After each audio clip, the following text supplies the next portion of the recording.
actually think that our political leaders over the last 10 years, Cameron, Osborne, Clegg, moving into farce, Johnson, Rees-Mogg, and now moving back to Sunak, have helped the case about private education. Because welcome to Rethinking Education. Education's critical friend. Melissa Benn, welcome to the Rethinking Education podcast. Thank you for having me, which is what I was taught to say when you finished leaving somewhere, but I'm saying it at the beginning. Thank you. I'm very pleased to do it, and thank you for asking me. It's a pleasure. And so we came to have this conversation. If you remember, we bumped into one another at an event that was about ending the 11 plus. And we had a brief conversation then, and that was what led to us being here today. And I think that we'll probably touch upon the 11 plus at some point in this conversation.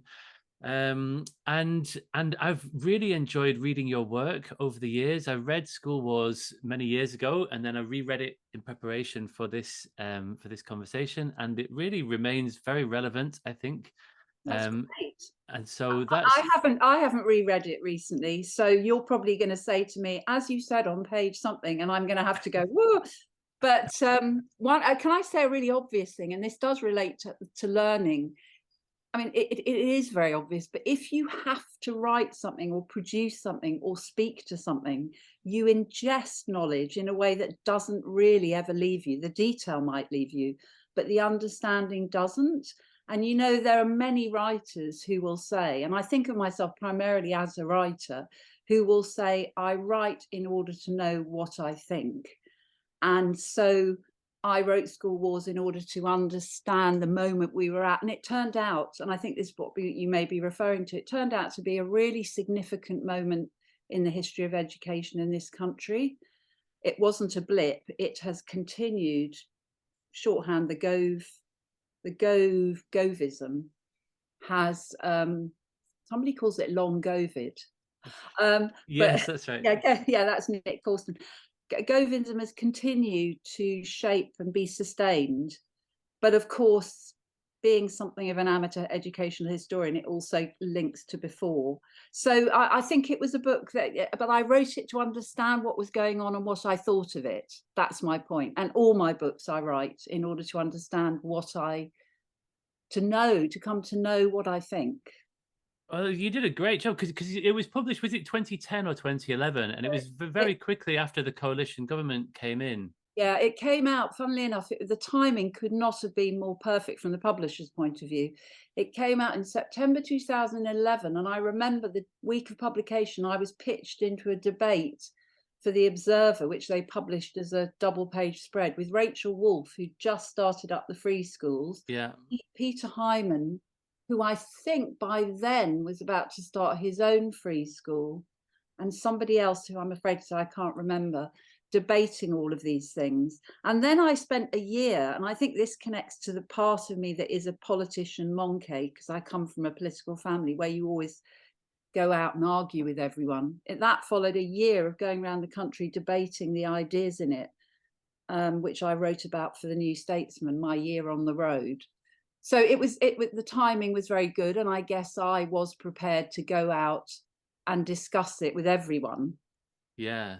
And that's also another feature of my life, is that I will always go into what you might call, I don't like the word enemy, but I will always go and debate with my opponents. Yeah, well, that's something that I'm very keen to do on this podcast. And actually, the podcast was sort of, I started this just over 2 years ago, and it was really an attempt to widen the debate around education, because I felt that it had become very narrow.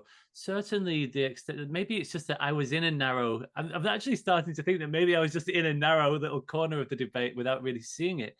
But I was very sort of engaged at the time in Twitter and all of this, the sort of the endless back and forth that happens there. And I go to lots of conferences and I read lots of books.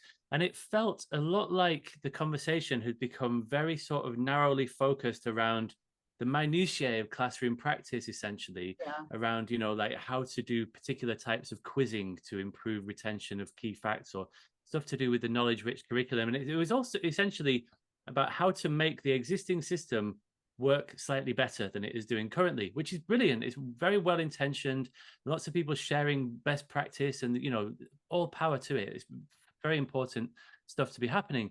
But it felt to me like there were some big questions about the way that we educate young people that I don't think have really been laid to rest, and that people like yourself and lots of the people that you work with and alongside, and have done over the years, have been talking about these bigger, broader ideas. Like, just to pick one example, one thing that I find really refreshing about your work is the way that you talk about private education as being a real problem.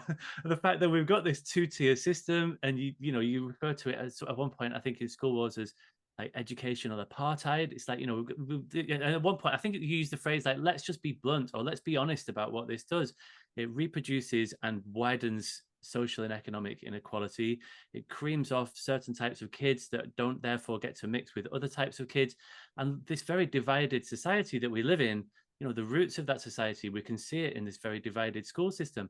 And that's just one example of the stuff that you talk about that I don't really hear that many other people discussing, really.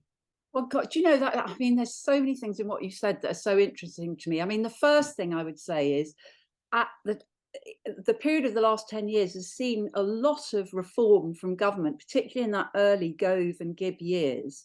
But of course, at the same time, it's seen a transformation in the way we communicate with each other as a society, with there being a period, I think it's changing now, partly because of Elon Musk taking over Twitter, and Twitter's changing and everyone's going, are you on Mastodon or on something else? But that period where it became concentrated on this strange bluebird thread. And I've always, very unoriginally, sort of thought, as many have, about the polarization that produced. It was a kind of cultural war around education was definitely being had on Twitter, with people on one side or the other. And I think there came a point, I mean, I could easily have pitched into that and enjoyed it thoroughly, but I think there came a point where I thought, it's missing out the bigger picture things, but it's also missing out the nuance and the detail, and also it takes up far too much of everybody's time.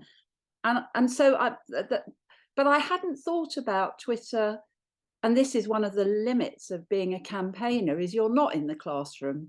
You're a bit like an academic, or you're a bit like a politician, only you're neither of those. You're thinking about bigger questions.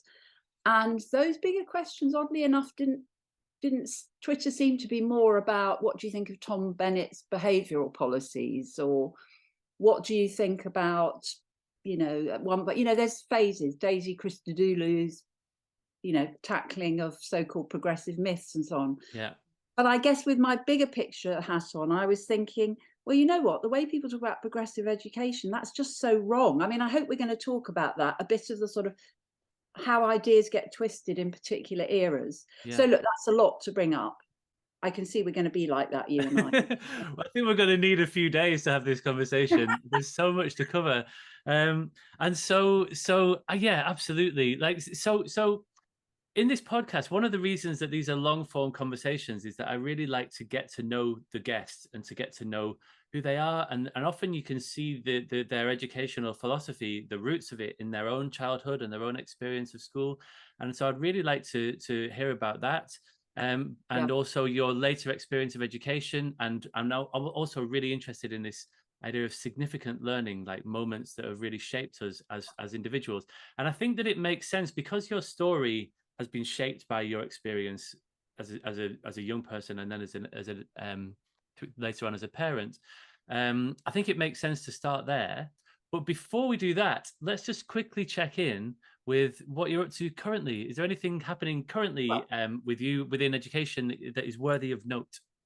Well, I guess there's two, possibly three things. So one is that I have just finished writing a concentrated essay. I was asked to write it on the new education establishment, which is in effect going back over the last, I keep thinking it's 10 years, it's now 13 years of essentially conservative government, but not looking at policy so much, looking at who now runs education, who are the big players and what do they stand for. Now, that's a huge question. Everything has massive amounts of nuance and detail, but I found that fascinating. So you start with, how do I describe this particular person? The rather maverick, provocative people like Dominic Cummings, who were advising Michael Gove at the beginning, Mm-hmm. and then Sam Friedman, who's turned out to be a very different sort of figure, but at the heart of this project. Yeah. But then going and looking at how certain academy heads and multi-academy trust leaders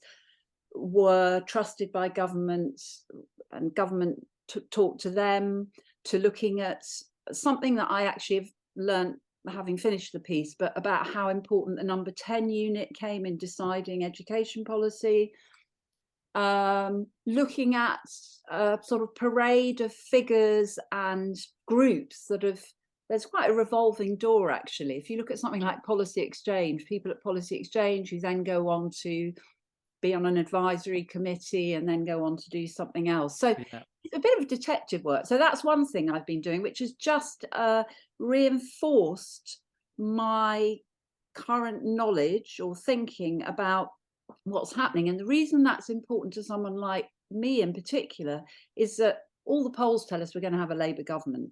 All the polls tell us that the Tories have run out of steam and they won't win. I don't think we can ever say anything until an election happens. But what writing this essay made me realise is that Labour needs to think about who the powerful players will be and what their values are in education when they come to power. And I think they need to start do some smart thinking on what in that establishment is a problem for them, who in that establishment they can work with, how their particular educational values can prevail in an establishment that is shaped by an era with, I think, different values, and so on. So that's why that's important. And the second thing I can say much more quickly, because it's just beginning, I've just been asked and agreed and very happy to be a member of the expert inquiry into Ofsted and the reform of school inspection in England, which is being chaired by I think he's a Lord now, Lord Jim Knight. Yeah. And I anybody who opens a paper about education, let alone involved in it, knows that inspection is a big problem for large parts of the profession, and Ofsted is a big problem. And again, I'm interested, I think we all know the critique. I'm particularly interested in what might emerge from this inquiry about proposing elements of a different model. So those are two things that I've been doing. Yeah, I'm really interested to talk to you about both of those things. Like on the first one first, the new educational establishment, or the not so new, like you say, the 13-year-old education establishment. And it does feel like lots of the big moves, lots of the big pieces were moved, as you say, in that early sort of in the coalition administration, really, like you say, Cummings, and when Sam Friedman was working with Michael Gove, and Policy Exchange were publishing papers around, academization and so on. And that seems to be the structural stuff that was happening. But also it feels like there's broadly been what you might describe as a traditionalist takeover, that things have swung hard away from the sort of the skills agenda that was very central to the new Labour administration. And, I have it on good authority that Nick Gibb doesn't allow the word skills to even appear in internal documents within the DFE, that he's just like completely allergic to it. And you can see that also you see that ridiculous thing recently where Ofsted did something about early years, and they were talking about kids being able to throw and catch a ball, but they were doing these like sort of linguistic gymnastics, and they were talking about the knowledge of how to throw and catch a ball as though this was a knowledge problem. Actually, that's so interesting, because one of the things I looked at, and through, in fact, a lot of the detective work of Warwick Mansell, who I think is one of the great underestimated educational detectives. Seconded. He has looked at how Ofsted has tried to make some of its research reports into particular how subjects are taught compliant with the traditionalist government agenda, to the point where they use academics' work and academics have protested about it. So that's the other point about that, is how independent from government are certain key organisations. So that was something that came up very clearly to me in the essay I wrote. Also, that Nick Gibb is the continuity figure of this period. I mean, he started under Gove. He was always very passionate. I remember The Guardian went to interview him, and he had a copy of Hirsch's book on his desk, What You Say About Skills. Brief period under, was it under Theresa May or Boris Johnson, where he was stood down. Yeah. And now and then Sunak, I think, reappointed him. So he's a powerful figure. Yeah, so interesting. I mean, this whole thing about skills versus knowledge, look, I think it's a very kind of, in some ways, a stale debate or over rehearsed. But I have some sympathy with, this is just an instinctive thing. To me, progressive education, the best of the tradition, it's not about skills. Yeah. It's about perhaps a different way of teaching and ingesting knowledge that would involve the skills, just as I've said, if you've got to, the terrible word project, if you've got to do a project on something, you have to learn to, and you've got to write about it. That project will make you ingest the knowledge in a way that probably will be anchored in you more than just learning the facts. So all of this is also about how these things are conveyed. Does that make sense? So I don't like an education agenda driven by the CBI's latest reports. That's my sort of headline. Yeah. I don't think we should be thinking about education in terms of pleasing employers. I think we should be thinking about intrinsic values, intrinsic skills, intrinsic knowledge. Yeah. And bringing in those who employ, but not letting them in some way determine the agenda. So that's where I'm a little bit sympathetic to a marginalisation of a skills approach. Yeah, completely. And I think the knowledge rich, movement, if you like, is definitely, like, there's a big dollop of truth in it. I think that, it is really important. People in the past, there was a thing under New Labour, there was a framework called the PLTS. I don't know if you remember that, the personal learning and thinking skills. And it was like this framework of generic skills like creativity and effective participation and critical thinking and that sort of stuff. And it was as though you could teach those things in the absence of any sort of domain of subject knowledge, as though these are sort of generic traits. And of course, to be able to think creatively about, how to solve a particular problem, you really need to know a lot within that particular domain of knowledge in order to think creatively or critically about that thing. And so, of course, knowledge is important, but it's one of those necessary but not sufficient things. It's like yes, you need a knowledge base, but we can probably we've made that point now, and I think that we can move on. Can I just bring in what is the advantage, draw on the advantage of my very long experience and great years in the sense of long years, is I remember I was asked to address, as a result of school wars and my debating, I was asked to address all the heads for the ASCL, Association of School and College Leaders. Absolutely terrifying gig. I think it was 1,000 head teachers in the Hilton, in somewhere in London. And I just remember the gap between the stage and the first row of head teachers was about 4 swimming pools wide. Anyway, and what I remember then, Gove had just made a speech to the Social Market Foundation, I think, about using Gramsci and Jade Goody, and Gove made bloody good speeches. He was a Times journalist, he made good speeches, but it was so disingenuous. But it was basically saying, I'm bringing knowledge into our schools. The fury of those head teachers, the fury of those people who had spent the last, lived through the New Labour years and done their best under that, now being told by this clever Tory that he was bringing knowledge back into. I mean, it was just the arrogance of it. Yeah. And that, I mean, that's a political point. That's a political point. Yeah, that was, and it was sort of intentionally provocative, wasn't it? The blob and referring to sort of Marxist teachers and all of that. It was done very intentionally as a way to sort of to divide and conquer, and it was devastatingly effective. As we've seen, there has been this sort of takeover, and people who were hitched at least to that wagon, at least to the knowledge-rich wagon, Yeah. were appointed to positions of prominence and made czars Absolutely. and what have you. I called it high-pitched disdain, and I think it was. You say it was devastating, effective. I think it was profoundly damaging, actually. And some people crashed and burned. Some of Gove's journalistic outriders crashed and burned, and I'm not naming any names. But I found the tone of it, and I guess I got some of that in the early years with school wars. And I don't know, maybe I've got a slightly tougher, actually I'm not tough at all, but I think because of my childhood and experience of politics, I kind of saw what was going on. But I think it made a lot of people shrink into themselves. And of course, for for head teachers in the state system, particularly, it's kind of do what you're told, really. It was quite authoritarian. Yeah. And maybe we can talk about some of the ongoing problems as a result of that. But I would want to register my anger at that tone of the debate.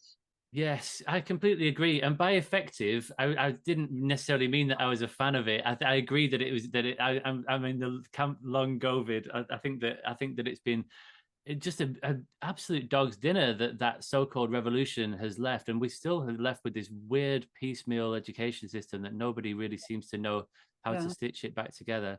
Yeah. I suspect that we might circle back to this topic again later on. Right. But just very briefly, if I may, on the other thing that you mentioned on Ofsted, because this is something at the moment I'm involved in this group. There's this group that's got the working title, the Educators Alliance, but we're probably going to change the title because it includes young people and parents and carers and not just educators. And we're trying to come up with policies that are crowdsourced, essentially, that we could work with political parties on. And one of the ones that we've been working on as well is Ofsted. And we sort of came up with this idea. We spoke about it a couple of weeks ago, and we came up with this idea to reduce Ofsted's size to just like being essentially about like a safeguarding audit. And then to have these sort of like local, what we've called collective responsibility networks, like just a little sort of network that sits around each school, comprising parents and carers and governors, pupils, and also people from other schools, where they do sort of mutual inspections of one another's schools. And I've been involved in something like this before. There's a thing called research-informed peer review that I used to do when I was working at the Institute of Education. And this would be much more solution focused and informed by a sort of appreciative inquiry, strengths focused, implementation focused. And it just seems like it's a nice way to go. And then I noticed in the back of, you wrote a recent book, Life Lessons, which was making the case for a national education service. And I noticed in there at the back, there's a little appendix where it says these sort of, I love it, these little sort of bullets of policy proposals, and one of them says abolish Ofsted and set up a local school support and improvement office. And I was just wondering what you meant by that. Is that basically what I was talking about with this collective responsibility network? It's yeah. I mean, there's a context to writing Life Lessons, which I explain, which is again political. It was Jeremy Corbyn had said, "Let's have a national education service." Yeah, and I thought, nobody's setting out what that might look like and making the case for something quite powerful rather than something just soundbitey. So that's why I wrote the book. Yeah. And in the end, I thought, well, I'll sort of set out a manifesto. And I guess let me just find the Ofsted one. Where is it? It's not very long, this whole. No, it was just the second bullet. Yeah, a local. I wonder if that was somebody else's idea. You know what education is like. So at a time, somebody will write that, or whether that's an Benn special. Where, but I was quite influenced at the time by. I'd had conversation with Brian Lightman, who was Jeff Barton's predecessor at ASCL. Yeah. Who was I just had lots of thoughtful things to say about school inspection, and was very angry with Ofsted.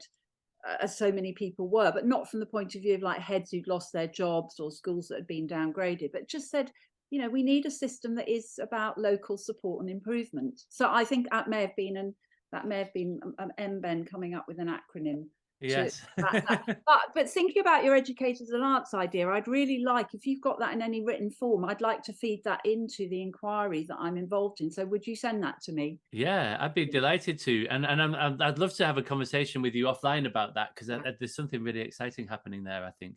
Yeah. Anyway, right. So let's get to know you a little bit, and Okay. your own education. Let's go back to the beginning. What kind of school did you go to? What was your experience of school like? Okay. So I started out in a posh little private school. So my parents had both, I think, been privately educated, and they were my, I think, shall I do a bit of context about who they were? Because Yeah. I think that's sort of relevant. So my dad, by the time I was born, I think he was definitely a Labour MP, and he became a minister in the 60s. Anyway, Labour, very much Labour family, but the background was the upper middle class of the mid 20th century, and Labour people, what they did was they put their children through the private sector. So I had two elder brothers who went to Westminster, and I and my younger brother started out a place called Holland Place, which actually was where George Osborne went many, many years later. Right. And so what I remember of Holland Place, I remember my uniform. I did love wearing a uniform, I have to say. So, and I remember skipping down to school, and it was small. That's one of the things you realize when you have been in different sectors, small classes, a lot of personal attention. I was the kind of child, and remain the kind of adult. My friends were laughing at me the other day that, hands up the whole time. Every time the teacher would say, we go to an art gallery, what do you see on the, does anybody see anything interesting in this painting? And, one of those really annoying young people. I was like that. And I remember winning, I always wanted to win prizes, and very sort of competitive, to be honest. But I liked school. I always enjoyed school. I mean, I think one of the things, and I'm only going to put it down as a marker because I think it's so crucial and understated in this whole debate, and I think it explains a lot of the difference between arguments around primary and secondary education. Look, adolescence is an absolute explosion in the human self, and secondary schools are dealing with the collective impact, possibilities, and trauma of adolescence. And I think primary education is relatively simple on the whole.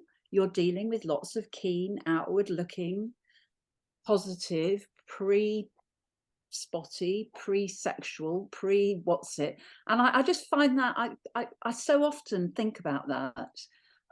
Yeah.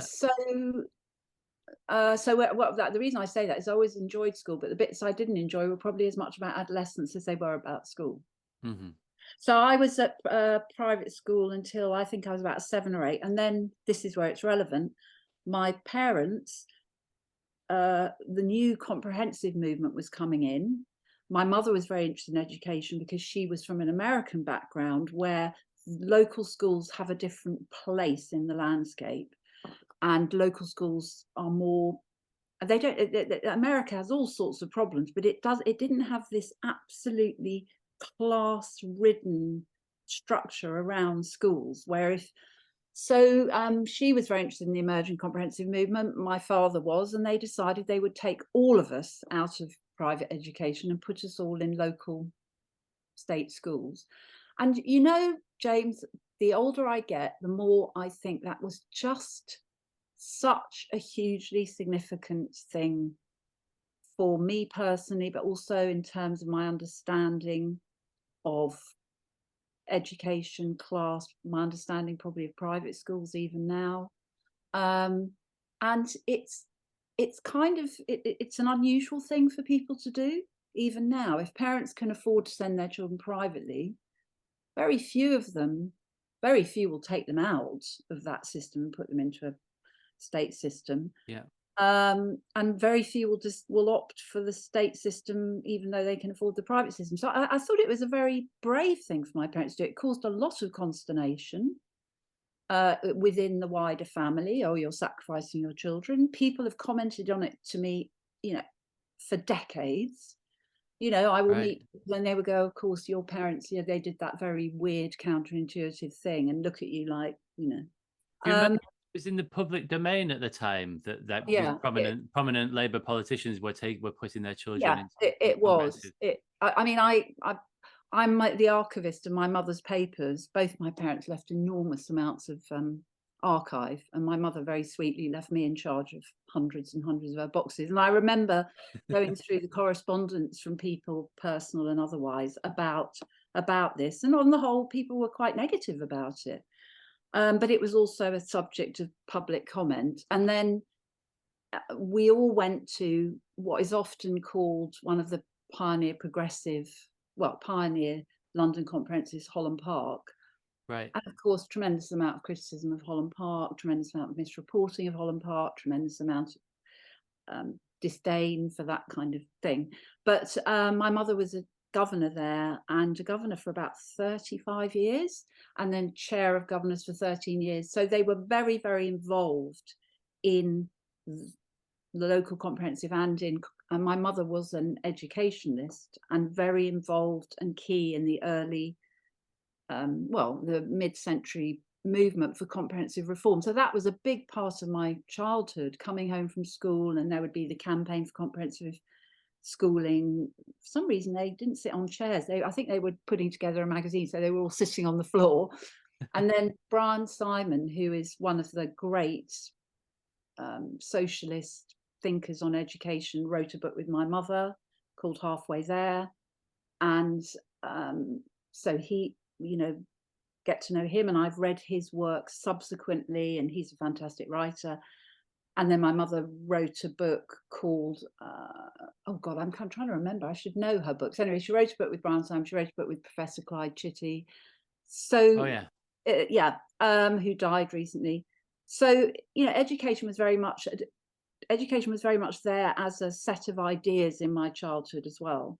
Right. But I don't know if that answered. Do you want to know more about my school, or I'm sort of me? No, that's really interesting. Thank you. Can I just quickly pick up on you said one thing about how the US system isn't so class-based in its education system, and that made me just reflect back on somewhere in School Wars you said that you wrote rather watching children transition from primary to secondary, I don't know if this was your children, confirmed for me that schooling remains one of the key ways in which class identity is formed in modern Britain. Well, yeah, and that's one of you asked me to come up with 5 significant learning moments, and secondary transition of my own children was the key moment for me, because I mean, I can see, I think when you're a child and when you're a young person, you see education in one way, you see it about the institution that you were in.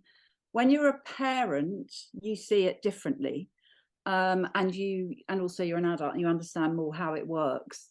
And I don't know if you want me to talk about that now, but because I prepared for this podcast, I've got everything quite carefully ordered. You're the perfect guest. Yeah, well, let's come back to so that's point 3, isn't it? So let's go back to your education, then we'll come on to that. Yeah. Let's treat this sequentially. And so you were at this big London comprehensive in the 70s in Holland Park. Do you remember how did you find that personally, having gone from this very small scale private school? Well, I first of all went to a local primary school at 8, Right. and I mean, it's interesting because I remember, for instance, that it's a perfect rebuttal of progressive versus traditionalist, because we were learning French at age 8, and we were also doing African drumming and movement and dance, and I remember it as being very ordered and very sort of small c conservative. And one of the things I always object to about people talking about comprehensive schools or progressive education is this idea that it's all chaotic and the child chooses what to learn. And that's just rubbish. I mean, it's, most comprehensive schools in the 70s and 80s and now are very small c conservative. Most of them have streaming and, so I if I had a life's mission, it's to say, can we please have a proper historical view of what the system was like and is like now, and stop talking in these cartoon terms. Yeah. So my primary school was very like that. The interesting thing about Holland Park, and I think Holland Park particularly, but I think it's true of a lot of comprehensives, is when I first went there, it was like a kind of there were many elements that mimicked grammar schools and private schools. So the head wore a flowing black gown, the deputy did. They in the late 50s, I'm not sure if they still did it when I was there, because I went in the late 60s, but they lunched at high table. They you know, and streaming, when I arrived, certainly there were 12 streams. So it was Holland Park, and it was H1 to 6 and P1 to 6. Even we could all see that everyone in 1H1, which was the top stream, were like me. We were blonde, we were white, we were middle class. Then you went down to 1P6, and it was largely, I am ashamed to say, children from local Notting Hill black families, the Windrush generation, and so on. So it was, you know, there's a lot to unpick within, and it's still true now, within a comprehensive framework. Yes, we were all at school together, and yes, that transformed my view of society, but we were still very segregated within it. But the second point I was going to make is that as I went through Holland Park, it changed with the era, and it then became, by the mid-70s, it was unstreamed. They sort of abolished discrete subject categories in some ways. I remember our head teacher, who was not the old head teacher, he went to Jean-Paul Sartre's funeral, and he came back, and his talk to the Monday morning assembly was about Sartre's inheritance. You know, we were bang in the middle of the 60s and 70s. But I also remember it was far too big. I mean, a whole school assembly, and I once read to the whole school assembly or addressed them when I was 12 and was wearing purple fishnet tights and a miniskirt. There were 2,000 students. And, you know, and that's crazy. I mean, it was too large, I think. And I know there are arguments about size, class size, and all the debates around it. But I just think to come into a school, I mean, it was very exciting to come to a full school assembly of 2,000. It was like going to the National Theatre or something. But, and we were all in houses named after 19th century reformers. So I was in Fox House and people in Macaulay House, or, you know, so it was, again, quite traditional. Right. And so was there no uniform then either? You were I talking wore about... a uniform for the first 3 years. We had a blazer and a striped tie and all the rest of it, and the girls would hitch their skirts up and all that kind of thing. And then there was no uniform. But there was something fantastic about the school. You know, they put on huge school productions. They had a cinema club, debating, a full school orchestra. We had some of the most amazing teachers. And I think when I look back, it was because it was the era where comprehensives were, you know, it was seen as a sort of forward, it was seen as an important element of a different future. Yeah. And so some of my teachers were just absolutely outstanding individuals, and I can still remember their lessons. I remember lessons about irony and Pride and Prejudice. I remember reading As You Like It at 12 or 13, and I was cast as Rosalind, and I just thought, well, if I'm cast as Rosalind, I better find out who Rosalind is. Well, Rosalind is one of the great characters in play. Now, I'm no doubt that somebody in my class who wasn't cast in that way would have a different experience. That's the other thing.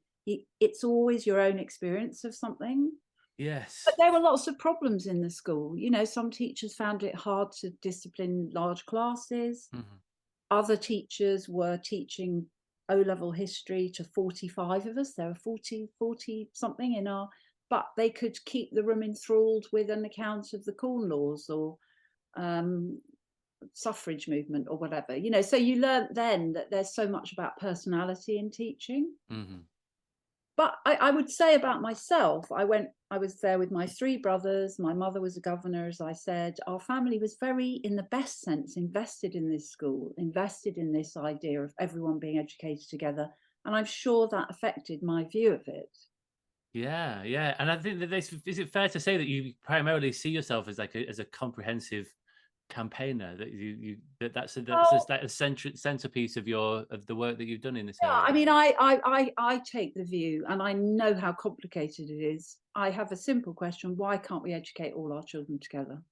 Yeah. You know, why why can't we educate all our children together? What do we have to do to make that work well? And to be positive for a minute about developments of the last 13 years, the one thing you can say about the free school and academy movement and Gove and co was they were not saying go back to grammars. They didn't do anything about the grammars that existed, and grammars exponentially expanded during the Blair era and the Gove era and subsequently, but they were putting the case for high quality all in education in their terms.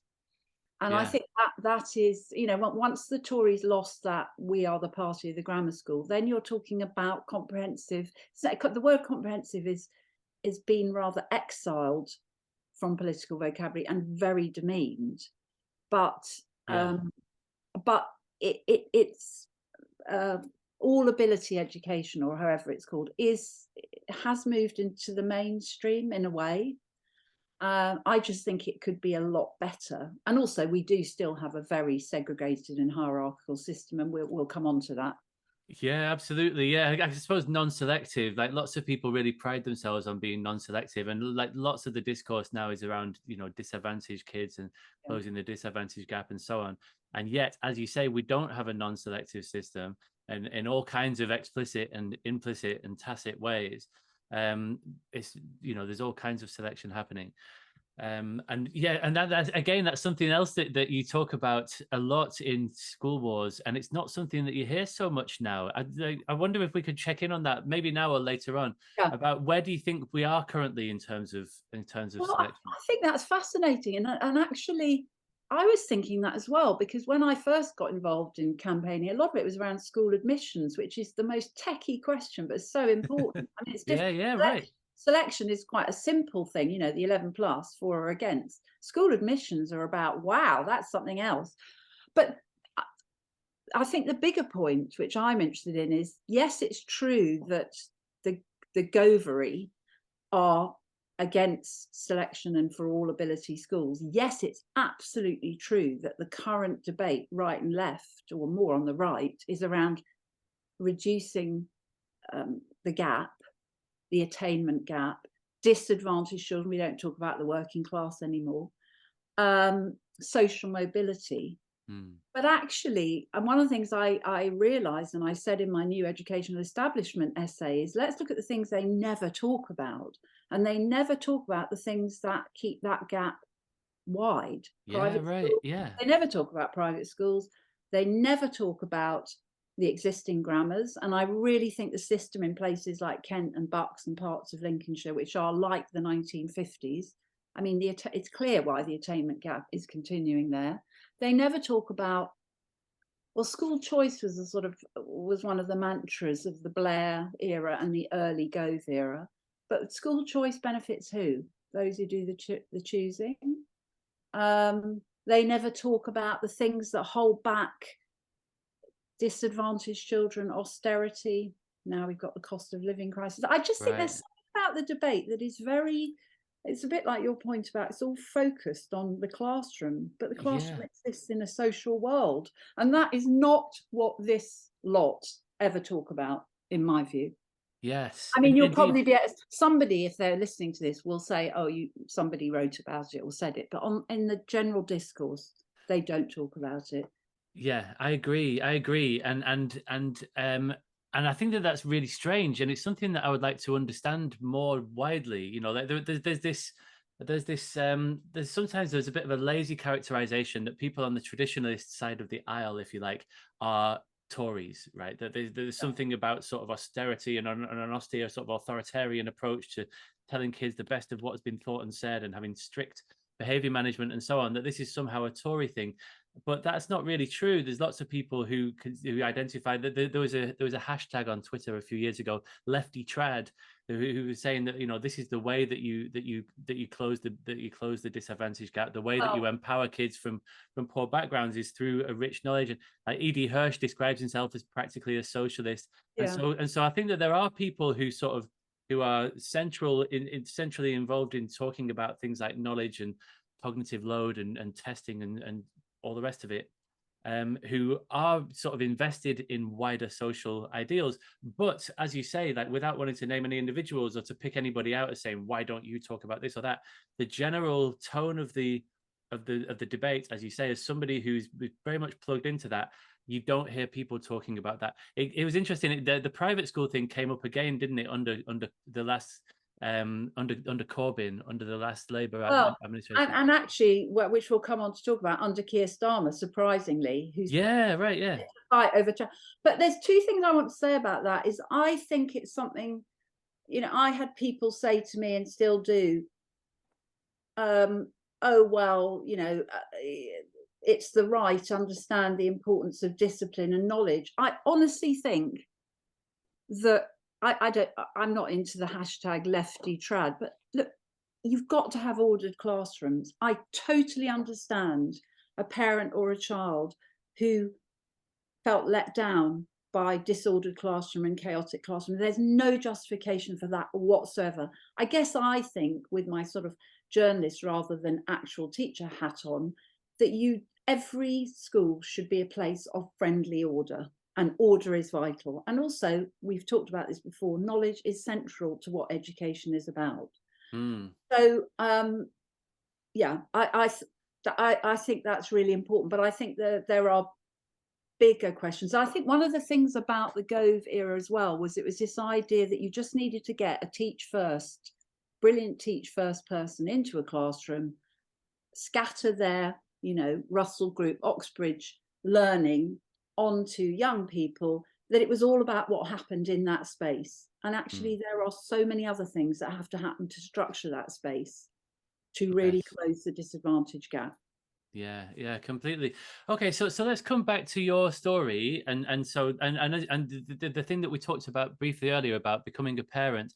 And I'd like to ask you what you meant by that phrase that you use in School Wars, where you said that watching your kids transition from primary to secondary confirmed for you that schooling remains one of the key ways in which class identity is formed in modern Britain. So to put it simply, my children were born in the mid-90s. We went to the local primary school, and the local primary school was probably not that unusual. It's one of the biggest primary schools in the country, I think. So it was quite sort of, again, a big school, but it was the most extraordinary mix of families, children. So you had, newspaper editors and the children of refugees, and you had the white working class, and you had 70 languages spoken in the school, and so on. And I remember my father, who'd been very traditionally educated, really idealizing that. And it was easy to idealize in a way. But it was the local community all at school together.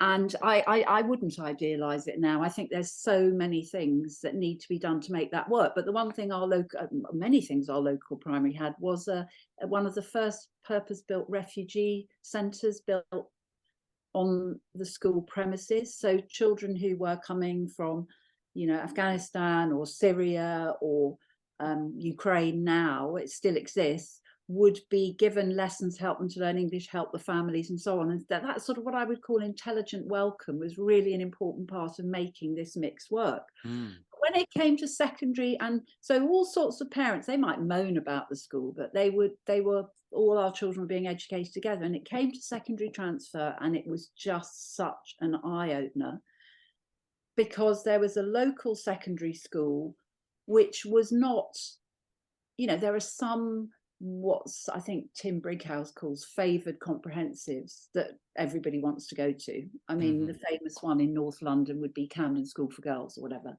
Right. It wasn't that. It was a evolving comprehensive, and really what you saw were choice. So school choice, which was legitimised at the time by Blair and so on, school choice meant that those with money would send their children privately. So a whole group that had been at the primary school, they go off to the London private schools. Those who suddenly discover a Christian faith, or it was a latent Christian faith that I'd not been aware of, were going to the largely single sex, or some mixed they're not religious schools, but, you know, faith comprehensives. Yeah. And I mean, I suppose those would be the two, or some would be going to more favoured comprehensives. And I suppose, if I'm honest, there was, I think then parents who had, you know, they do often move in a pack, and parents who had thought, well, who had hoped that everyone would move to the local secondary school and carrying on friendships and all the rest of it, then they begin to panic and they begin to pull away and all the rest of it. So I was part of a group of parents. There'd been a group 2 years ahead of us who had said, we're going to support the local school, we're going to do everything, secondary school, we're going to do everything we can to do that. And so a group of us chose to go to send our children to the local school. And I remember when the Guardian interviewed me about school wars, they went and looked at the school Ofsted, because I think they didn't trust me, and they thought, oh, she's actually chosen a favoured trendy London comprehensive. And I think even the Guardian had to acknowledge that it wasn't that kind of school. But it was a very uncomfortable period. I always remember it as in this way, that you'd be going down to pick up your children from school. Maybe in year 6 they might walk home, but on the whole, I had a younger child, so you go and pick them, and I'd start to notice parents would peel off when they saw me. And, you know, it was nothing personal, because I got on well with everyone, but it was like, we're not going to the local secondary, so let's just, Melissa Benn, you know, she's always going on about supporting local school. And that's when I decided to write School Wars, because I thought, I do not want to fall out with or fight with my peer group of parents. And I know this is a bigger question. I know this is about bigger issues, and that's why I wrote School Wars.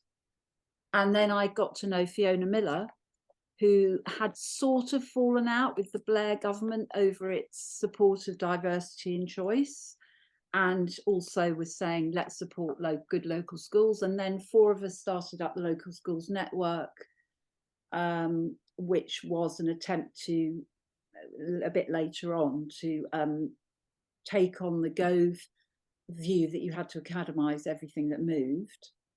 And so it was a chain of campaigning that, to be honest, took over my life almost entirely for quite a long period. Can we get into school choice? I know that you're not a fan of parental choice, and it's something that I've thought a lot about in recent years as well.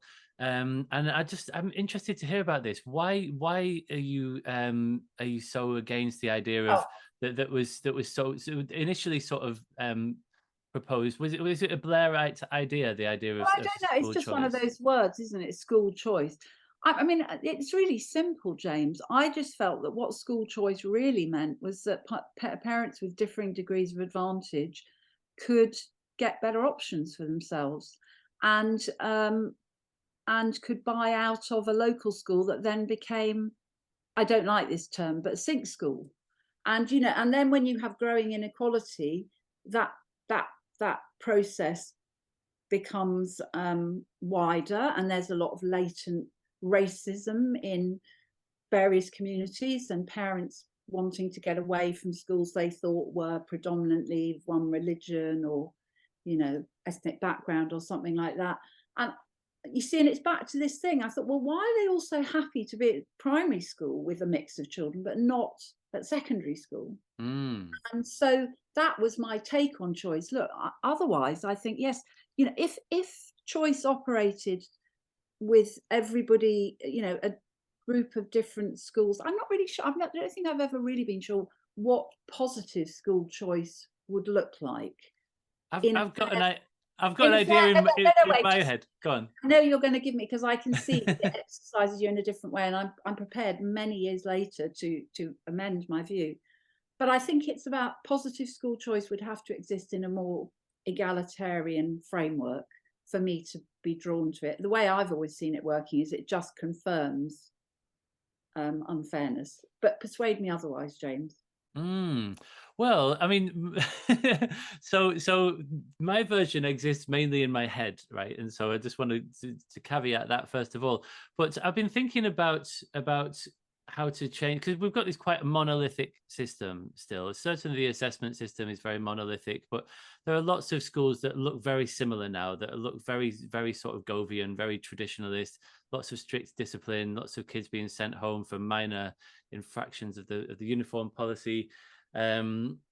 Lots of uniformity around curriculum choices and what have you. And I know that there are lots of parents who feel really disenfranchised and who don't feel like they can send their kid to a local school because they all are basically the same, and they don't feel like that will work for their kid. And it seems like, and at the moment, as we were talking about earlier, things have gone very much down that path, like in the last 10 years or so. Lots of strictness, lots of kids wearing blazers, and lots of focus on a very particular form of curriculum, and things like the students having choice over what they do, like schools that have electives, for example. Schools, you mentioned earlier that your school doesn't have uniform. The vast majority of schools in this country have uniform, but yeah, that was in the 70s. I mean, now they had all my children's school had uniform. In secondary, they had uniform. Can I just say, I think that there's been 13 years of radical reform that has led to this uniformity. It wasn't like that when we were secondary transfer. It just, in there, the criticism of the local school was that it was too, the criticism was much more a kind of Govian one. It was chaotic. It was worksheets.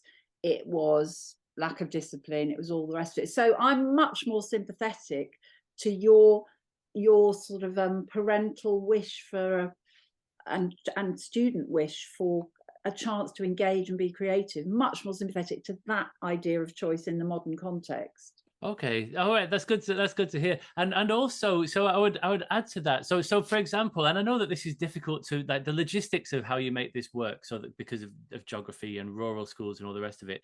But if generally speaking, there was a traditionalist blazer wearing school with what have you, and then there was also, for want of a shorthand, an XP type school, a school where it was smaller scale, 50 kids per year group, non-uniform. They're doing cross-curricular projects and doing lots of work with real, authentic, real-world outcomes and so on. I would also include into that category democratic learning communities. So I used to work for a while at a place in Brighton called the Self-Managed Learning College, SMLC. And it used to be state funded. It used to be funded by the other places, used to be funded by the local council. Interestingly, under a Conservative, when we had a Conservative council, but more recently, I live in Brighton, when we had a Labour and then a Green council, they stopped funding those places to SMLC, and it became essentially a very low-cost private school. But it serves such a valuable function for kids, many of whom, most of the kids who went there had been quite badly bullied for a long time in school and were really quite damaged. And a few of them that I taught when I was a mainstream school teacher, I then later on taught at SMLC. Well, we're not really teachers there, but we were sort of learning advisors. And I just saw them absolutely flourish and grow, not in terms of their mastery of a knowledge-rich curriculum, but in terms of interpersonal skills, in confidence, in their ability to run the budget of the kitchen and to organize people and to be respected members of the community and what have you. And I think that they would should play a much bigger role in our educational ecosystem. There are lots of people crying out for that stuff. And the last one is homeschooling. I think that homeschooling is just this massive blind spot where we give the homeschooling parents no resources or no provision. They're taking their kids out of school where they would be allocated whatever it is, $5 or $6 a year to cover their place. Why can't homeschooling parents have some sort of equivalent vouchers where they can access libraries and schools and equipment and what have you, and laptops to the same value as they would if they were in school? So that would be my version of choice. Well, no, but that's it. I mean, I think, I was looking at things in a, well, so were you, but I was looking at things in a very sort of political way, how it operated, and also back to the spine that runs through it is this country's obsession with kind of class and who you are and where you're placed, whereas you're looking at it from a point of view of really parental freedom and children's freedom, and that places you in an interesting, but I would say that puts, I think it's still not the way that still not the way our politicians who are making the decisions think about education. They're frightened of freedom. But my other point is, look, Gove and Govism was all about freedom and autonomy for schools to flourish, but it's become the most centralized, kind of norm core type experience, and I'm really sorry to hear that. But you know, one of the problems is, I always thought that one of the motivations behind the reform was to say to all those middle class parents who couldn't afford private education and weren't living in grammar school areas, which, let's face it, in the post-war period, the middle classes generally got access to the grammars. It's to say to them, we'll remake your state school in a sort of pale imitation of what you think of the best schools. And the best schools are the ones that Gove went to and Cameron went to. And, you know, we've got which are basically, I mean, I can't think of a single grammar educated leading Tory, actually. They all went to very expensive private schools, as far as I can tell. Theresa May went to a grammar school, didn't she? No, Theresa May went to a grammar school that turned comprehensive and managed it badly. And then she was massively against comprehensives. And Nick Timothy, her advisor, was very pro-grammar. Theresa May was an outlier in terms of the sort of privately educated Tories that have shaped so much of what we. I mean, I always found it hilarious when I thought Dominic Cummings, when I first heard about him, I thought, oh, he's going to be some working class boy who's, you know, made it up through the system. Of course, he was privately educated and did history at Oxford. Yeah, I don't know where he got his chip on his shoulder from. I don't know why he's got a chip on his shoulder. His chip should have been on someone else's shoulder, but he had a chip or something. But yeah, I do think that whole, and Andrew Adonis had it and Tony Blair had it as well. And it's interesting, the point of your podcast is to find out what the personal underlying story is of everyone. And I do think the personal history of a lot of the politicians that shape our system is very important to the outcomes. But I'm completely with you. I'd like to see a system that had more freedom and creativity and flexibility in it. Yeah. I mean, I really would. Whether I'd call that parental choice, I don't know. We'll have to continue this thread. We'll have to do a choice podcast or something. But yeah, I'm not sure that I would necessarily frame it in choice, except that if people could have more choice over it and freedom to move between different types of schools, and also choice for teachers, because, you know, I know lots of really brilliant teachers as well who opt out of teaching because they don't feel like the local schools are aligned with their values, and they don't want to be a part of that authoritarian game. And so they opt out. And there's lots of ex-teachers in this country, as you are no doubt aware. Yeah, no, I have two things on that. One, I did a piece for The Guardian about how private schools were going down the so-called progressive path. Yeah, I saw that. Yeah, and while state schools were becoming this kind of mimicking this traditionalism of another era.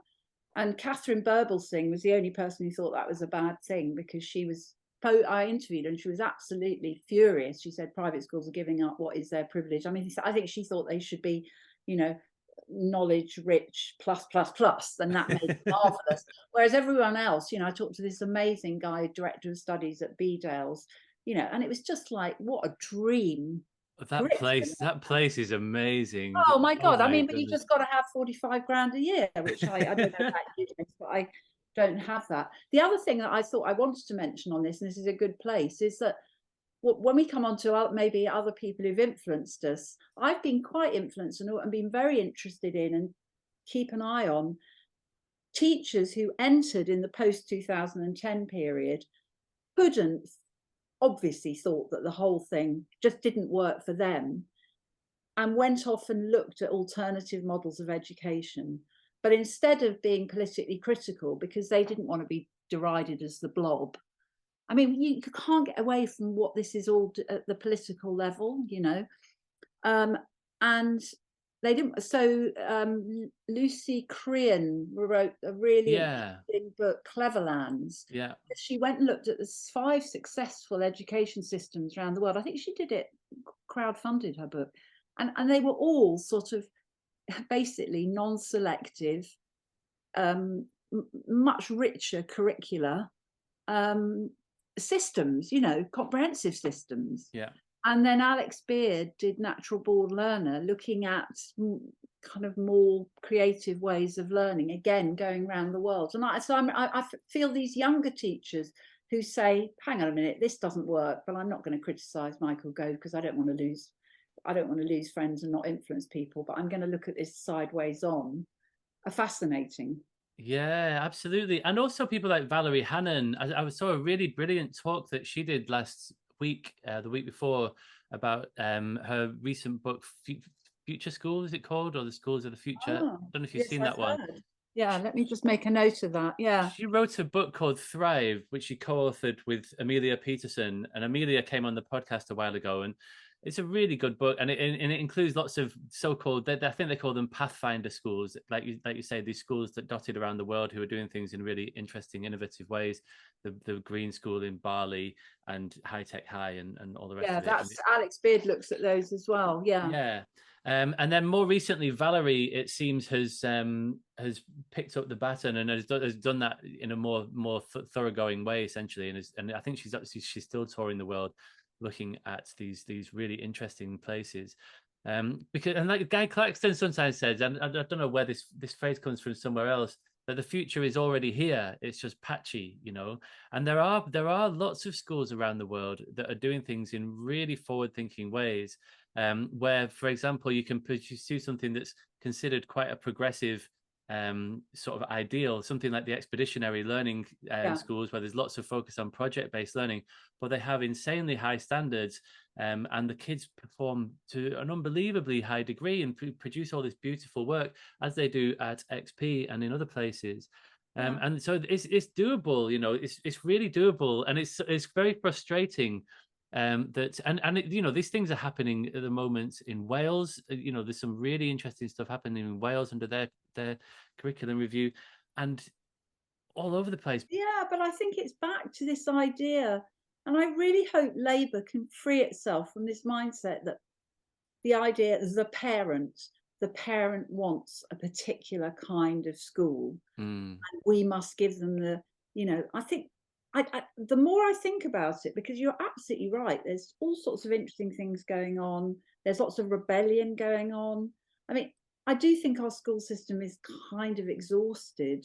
I mean, I keep an eye on the figures. You know, people are not. I thought after the pandemic, everyone would go into teaching because it was a kind of regular job, but people haven't really, and people are leaving it, and heads are exhausted, and they're worried about. I did a whole load of pieces about the pipeline for heads, and there's a real problem there. So something's not right, but we still have politicians still talk about, well, it's about controlling schools, and it's about having a very traditional view of what a successful education is. In fact, I just wrote a column that came out today where I was trying to think about what is judged to be a successful outcome in the English system. And, you know, it is, if you allow for the disadvantage narrative that we've been talking about, it is a child from a poor background who goes through the system and gets to Oxbridge.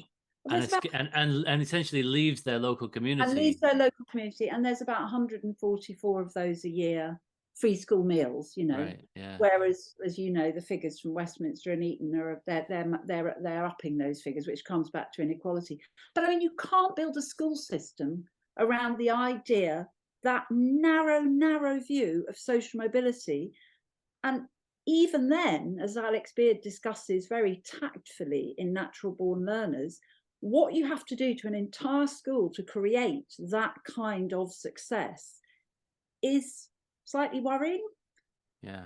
Kind of rigidity, and what's worth knowing, and what can be questioned, and deriding project-based learning, and not engaging students. And what about those students, the forgotten third that ASCL talk about, who find school dull and boring, and they come out feeling they failed? And I mean, we really could do better, as they used to say on school reports. You could say that again. I mean, it feels like, as you say, the whole game that we're playing is wrong, and that's one of the things that this Educators Alliance group is talking about. We're trying to develop policies that are essentially centered around an idea of an educational ecosystem that places human flourishing at its center, instead of just passing, you know, exams by hook or by crook at any cost. And one thing that's really interesting is that when you give kids choice about that, like in that place that I mentioned earlier, the self-managed learning college, they quite often choose not to do qualifications. Or I remember one student that I taught, I was tutoring her with science, and I remember saying, "You're really good at this. You could get an A if you wanted." And she said, "You know what? I actually don't want to. Like, thank you. It's nice to hear that, but I'm not really that into science. I just need a C to get into college, and so that's fine." And that's total anathema to like anybody working in the state system in year 11 intervention classes would be horrified that you would allow a child to get a C and not a B. But that's a perfectly rational choice for that kid to make. Like this whole emphasis on that you can the idea of the maximum number of exam grades and moral purpose are one and the same. It's just a total nonsense. I think that's so true, but I immediately think about that example coming up at Prime Minister's question time. You'd be slaughtered if you said, let's let a child get a C when they could get an A. But then I also think of the flip side of that, which is, observing, as it were, the academically successful within the system. There's an awful, I felt this was even beginning, during my daughter's secondary years, which were the sort of later 90s, so maybe the new Labour years, maybe going into the Gove years, just a hell of a lot of obedience and box ticking.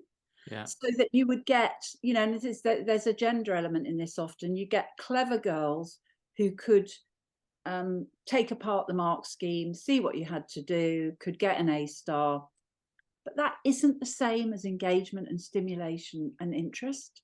I mean, this is really the nitty gritty of education, and I don't know how politicians can address this. I mean, I will come on to one thing I think is a really good answer to this, which is the idea of a BAC model, a baccalaureate model. Yeah. But and I think that's the sort of political, that's the national system level answer to these problems. But I think I would want to discourage teacher conformity, student conformity, head teacher conformity in the name of meeting accountability measures. I mean, I'm interested that the EBAC, which was a big part of the early years, I think the EBAC is, I'm not sure where it stands now, but there's a hell of a lot less talked about it, because there's a recognition that you can't judge the success of a system on 4 or 5 so-called narrow academic subjects, not to mention the loss of so many creative subjects. Yes. Yeah, absolutely. And I agree. This one of those with what you said earlier about you'd be crucified at Prime Minister's questions if you deigned to suggest that it would be okay to allow children to have a say in which qualifications they get and at which level. It seemed to be somehow like politically undoable or unspeakable.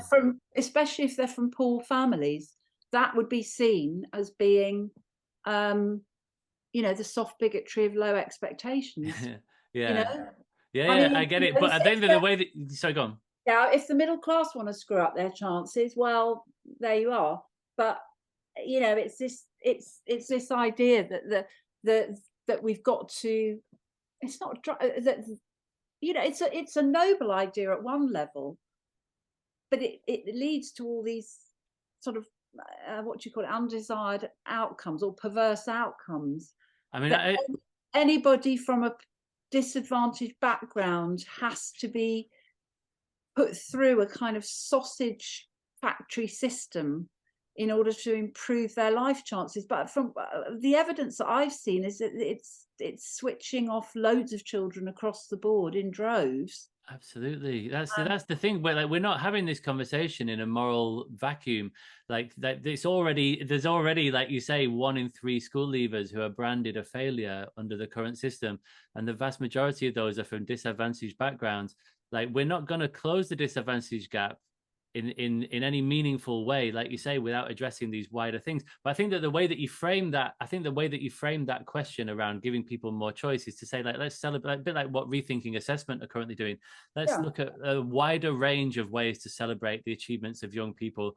Passing exams is not the only measure of a human being. And also, there are lots of people who pass exams very well, who are the so-called successes of the system, who are deeply unhappy or deeply cruel or just deeply like undeveloped in other ways, and we're not creating rounded, happy, healthy, functioning human beings who are democratically engaged in their communities. We're having the opposite effect in many cases. Like I said, this conversation is not happening in a vacuum. It's happening in the context of a system that is palpably not working for very many young people and adults. Yeah, absolutely. And I'd like to see an alternative political party, Labour, get to grips with this at some level beneath the kind of standards argument, Yeah. But I think it's a big problem. I mean, I think it's a big problem because you've also got, and we've touched on this, and maybe we won't go into it, but we've got this wild west, as it were, of half of schools academies or mats, and half are still in the maintained sector or whatever the proportion is, and regional school commissioners, and just kind of who's running, and DFE running things, and the government saying everybody's got to be in a mat by 2030, and the EPI, Educational Policy Institute, saying there's no sign that will drive up standards, and it's all a bit of a mess. It feels like they're out of ideas up there. Yeah, I think they're out. I think they've been out of ideas for quite a long time. But I think yeah. Sorry, go on. No, I think they're out, but I think I do not underestimate how difficult it is to make change at all levels, because one of the things that I'm aware of is you've got to deal with the political world, you've got to deal with the media, and let's face it, it's something most of the opinion formers in this country many of them are not educating their children within the state system. And I think that was a lot of the reason why they embraced the Gove reforms, because they were outside the system and they thought anything that looks more like our schools for the poor but without the resources must be a good thing. And, sorry, mate, I felt that always makes me very, very angry. But you've got to deal with it. Politics, the political level, the media level. What are you going to do with these powerful mats where some of the chief executives are earning twice the prime minister? What's they going to do about that? Yeah. And teachers are having a pay freeze. I mean, I go back to Warwick Mansell. You want to check into Education Uncovered. He just goes into all the sort of nitty gritty of this. And that I can't support a system like that. Yeah. What about public service? What about public service? Education as a public good. What about social justice, not social mobility? But our political discourse has moved so far away from those kind of ideas that it will take and the Corbyn era seemed to move back but didn't manage to do it in terms of education. Yeah, I really like the idea of the National Education Service, and it was because it was a genuinely fresh idea of a national level of a national political party, which, as you said, is largely seems to be out of ideas. And there's always a sense that people sort of like talk a radical game, but then actually don't deliver. And a really good example of that, I think I got this from School Wars, was when David Blunkett said something like, "Read my lips, no more selection." And then everyone was like, "Oh my God, amazing! He's going to get rid of the selection." And then he was like, "No, I meant no more selection." Just like we'll accept the current level of selection, which is rampant. Yeah, it's just ridiculous. No, absolutely. I mean, I do. As somebody who put forward the idea of a national education service and wrote a book about it, I mean, it was treated, the new educational establishment like ridiculous. They thought Corbyn was ridiculous, all sorts of problems politically. Yeah. But also the idea of free education. I mean, do you remember we used not to have fees, university fees? It was £1,000 in 1998, no interest rates. Look at it now. I mean, every time my daughters open up their pay slips, the amount they owe, it's terrifying. And Corbyn was trying to deal with that. Yeah, absolutely. So so many angles. There's so many angles to reform. You touch on that. There's a quote from Will Hutton. There's a chapter in that book in Life Lessons about the National Education Service from Will Hutton, They're saying Britain might be substantially richer than it was 40 or 50 years ago, but the national narrative is that organizations, once energetic and growing, are now unaffordable. The overriding moral imperative is to lower allegedly insupportable taxation, not to create public goods or to sustain the institutions that bind. Yeah, I mean, but don't you see that now with all the debate around strikes? We can't afford to pay our public sector workers a decent wage. Mm. But we can afford to pay, our CEOs $250,000 a year of mats. Yeah. But we don't hear about that. I mean, look, I'm not saying these are easy things, but something's gone very wrong with our post-pandemic dealing with the public. Well, something's gone very wrong. I think austerity was an absolute terrible thing. Yeah, absolutely. And so there's one more thing that I'd like. We're still on this significant learning. Oh my God, we can't go on for hours. I'm very much enjoying this meandering conversation. This links to what we were just talking about. At some point in, I think again, it's in School Wars. You talk about the new schools revolution, the Govian, the academies thing as being synonymous with privatization of the education system and the filtering out of public money into private hands.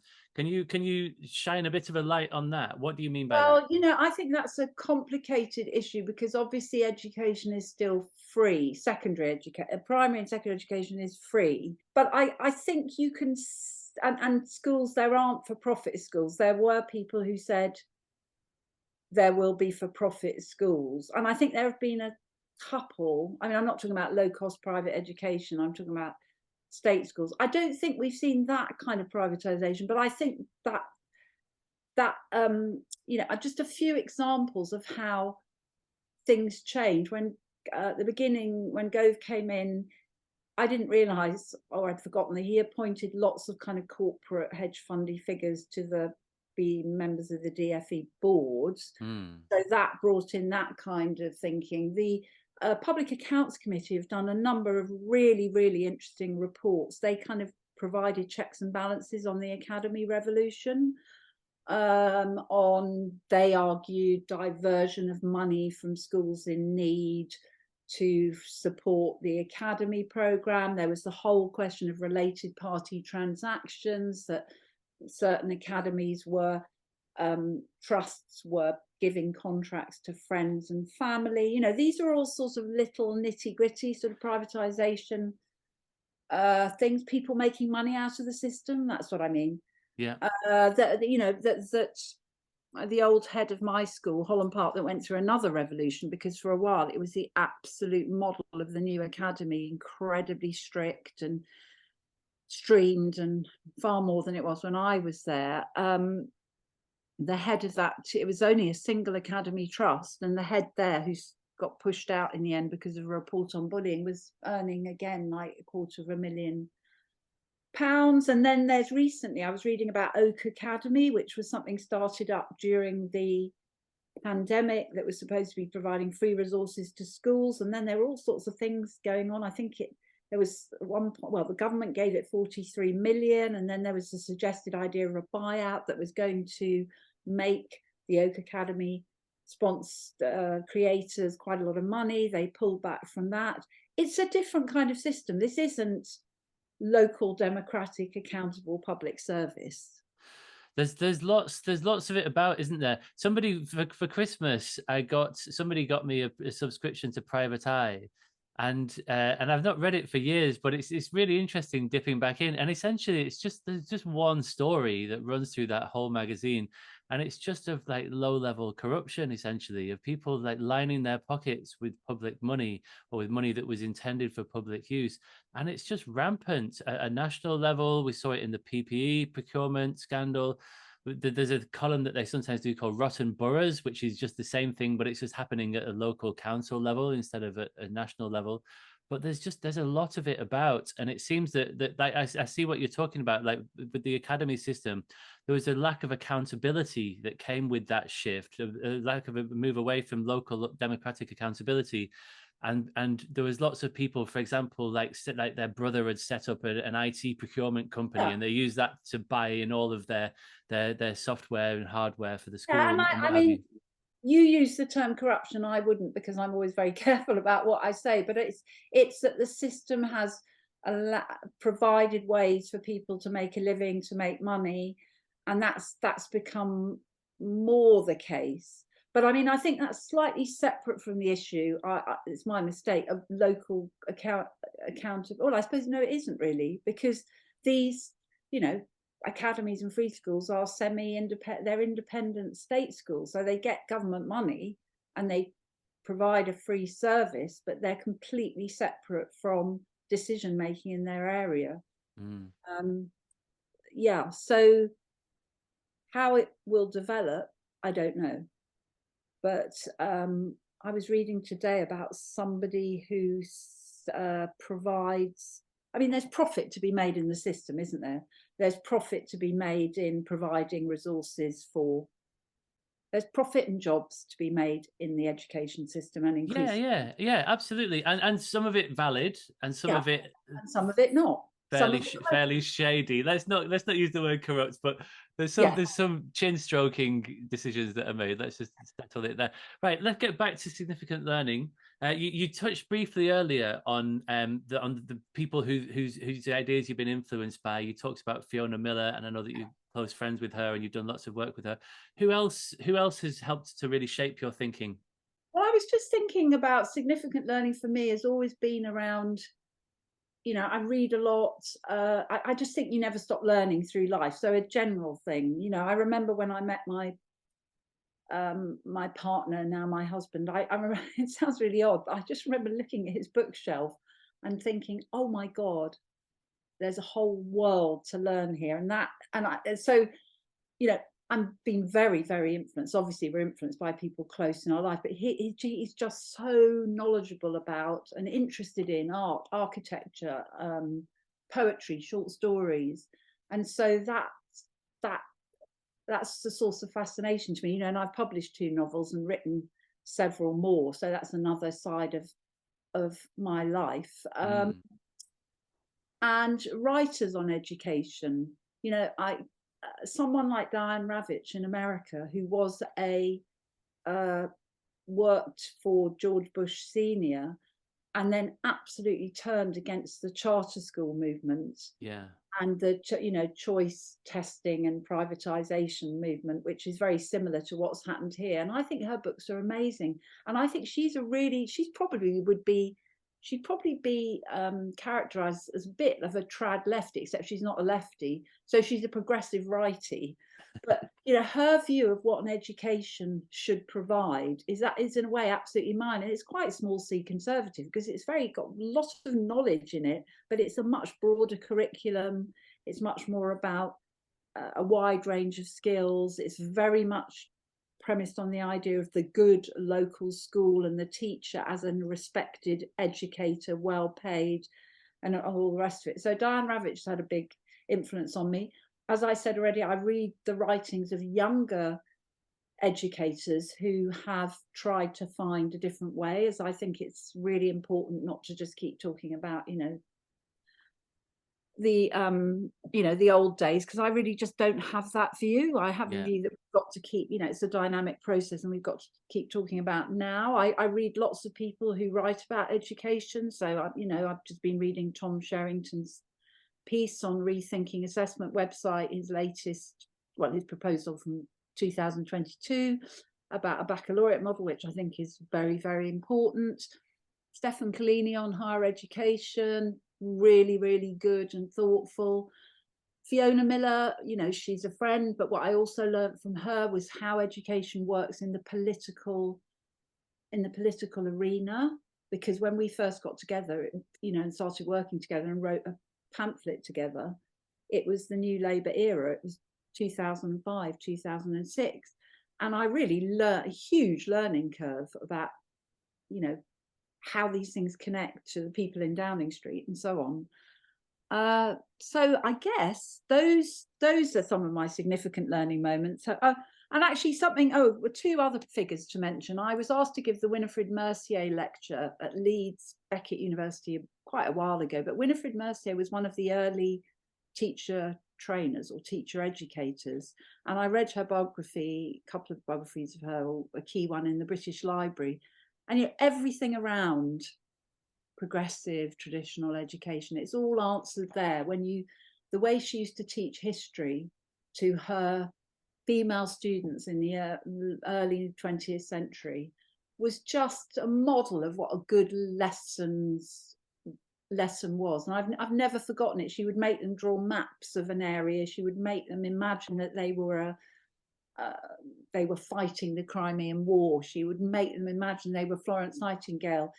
She would ask them to do a presentation to the class on some particular aspect. And I think that's how you learn, you know. And it's not that you sit there and go, Florence Nightingale was born in X and the Crimean War was this date to that date. Some people really absorb that kind of thing.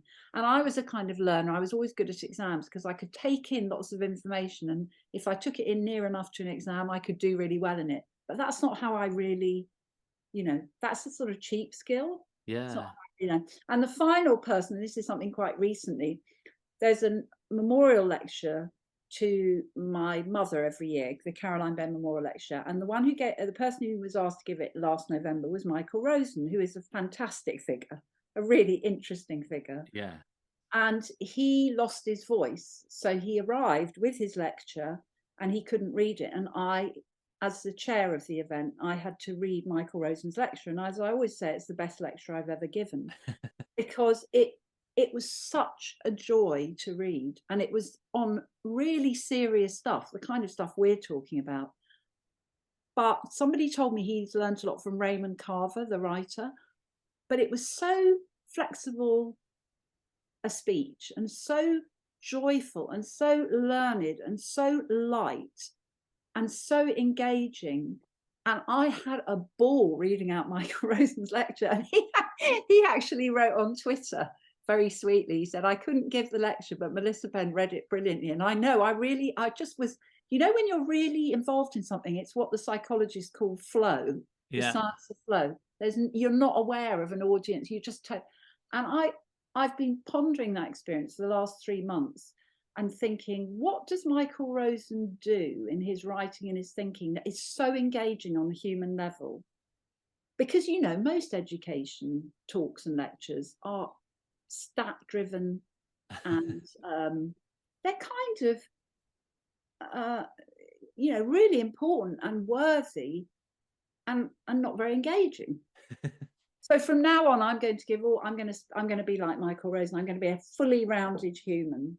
Yeah, absolutely. I mean, it's just the lightness, isn't it, that you mentioned? Ted Ragg was really good at that as well, just bringing lightness and silliness to and these humour. heavy He was topics. very funny. Yeah, absolutely. And then just as we're rounding off this significant learning bit, just looking back over this period of did you say 20 years since you've been campaigning? What are your senses of what have you learned from that journey, and like what have you, like, any sort of highs or lows that stick out, and any sense around, you know, just like the nature of trying to make stuff happen? I tell you, I think, well, I think like anything you do, the more you know about it, the more difficult it is in a way. You know, I don't think exhortation works as a form of campaigning. I've come to realize, I still do not know to this day what makes a successful campaign and what creates change, but I have more of an idea of the elements of it. But so there's many joys of campaigning, or there's many things I've learned about it. Campaigning is as much about listening as talking. It's as much about learning as telling. It's collaboration. It's bringing people with you, but it's in terms of the political world, because remember, I do come from a Labour Party world. I grew up watching politics operate at that parliamentary pragmatic level, and that doesn't leave you. So what will influence? What will change the mind? How do you make laws change and all the rest of it? I think politicians are rather easy to read creatures. If they think there's a swell against something and there comes a moment where there is, they will make the change.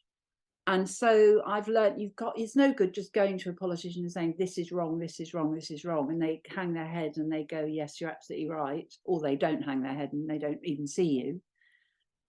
It's saying that people want this change, and then saying, here's a way you might make that change, and possibly learning that incremental change is better than no change. You know, if as everyone says about education, you wouldn't start from here. If we had to make an education system for this country, it would not start with schools that cross 45,000 and coastal schools that haven't seen a physics teacher for 40 years. You just wouldn't do it that way. Yeah. But, you know, it's also, I've learned it's very, very difficult. So I've campaigned on things like the 11 plus for a long time, on comprehensive education. And I don't know, I suppose you don't know what success you've had till maybe after you're dead. Not you personally, but the things that you believe in.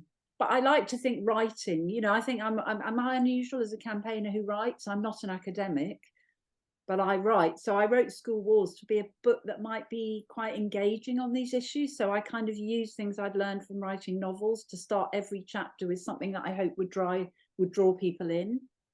So I guess that's my particular. Yeah, well, you do it very well. It's really readable, and likewise, your columns and articles are really. And you often start those with a hook, with the, you know. Yeah. Oh, thanks. Yeah, it's very readable, and so I suppose it's a process of just like having workable ideas and having them floating around. There's another quote in Life Lessons from Milton Friedman that you picked out at the start of one, where he says, "Only a crisis, either actual or perceived, produces real change. When that crisis occurs, the actions that are taken depend on the ideas that are lying around." Yeah. Absolutely. You know, my friend Peter Moss, who's a brilliant early years radical academic, he's always using that Milton Friedman quote. And it's true. But the thing is, we've had so many crises, haven't we? I mean, austerity was a crisis. Brexit was a crisis. The pandemic was a crisis. I really thought during the pandemic that post-pandemic, the world would shift on its axis a bit on all these things. But it's odd when you've got a ruling party and a ruling class, to use that old left phrase, that just is going to hang on whatever. Yeah. I'd never have thought we'd come to the point where the Tories would be in pitch battle with the nurses, although that may be shifting on this day because they've agreed to talk, because they're not going to win against the nurses. They're just not. But so Milton Friedman, he's dead, isn't he? But yeah, I think so. He'd have to revise that quote, I think. But having said that, I do think there are ideas lying about. So I think if we look at, say, the comprehensive idea, it is still there. It's just not called comprehensive, but it's all ability schools. That is there. I think to mention something about campaigning, when I was chair of Comprehensive Future, the cross-party group for fair school admissions and for ending the 11 plus, it was a real cross-party moment when Theresa May wanted to expand grammars, and I was doing meetings with all sorts of people in the academy and free school movement and Tories who were against it. And I thought, yeah, something has changed there. So that was a success. Nobody thought you should expand grammars. And I think probably rethinking assessment, those ideas are now taking root. And I think the private school issue has come to the fore. So yes, it's just that the timing of it all is a bit unpredictable. Yeah. Okay, so let's come back to, I want to get onto the private school question, because I just think that you've got some really interesting ideas there. But let's move into the rethinking education part of this conversation.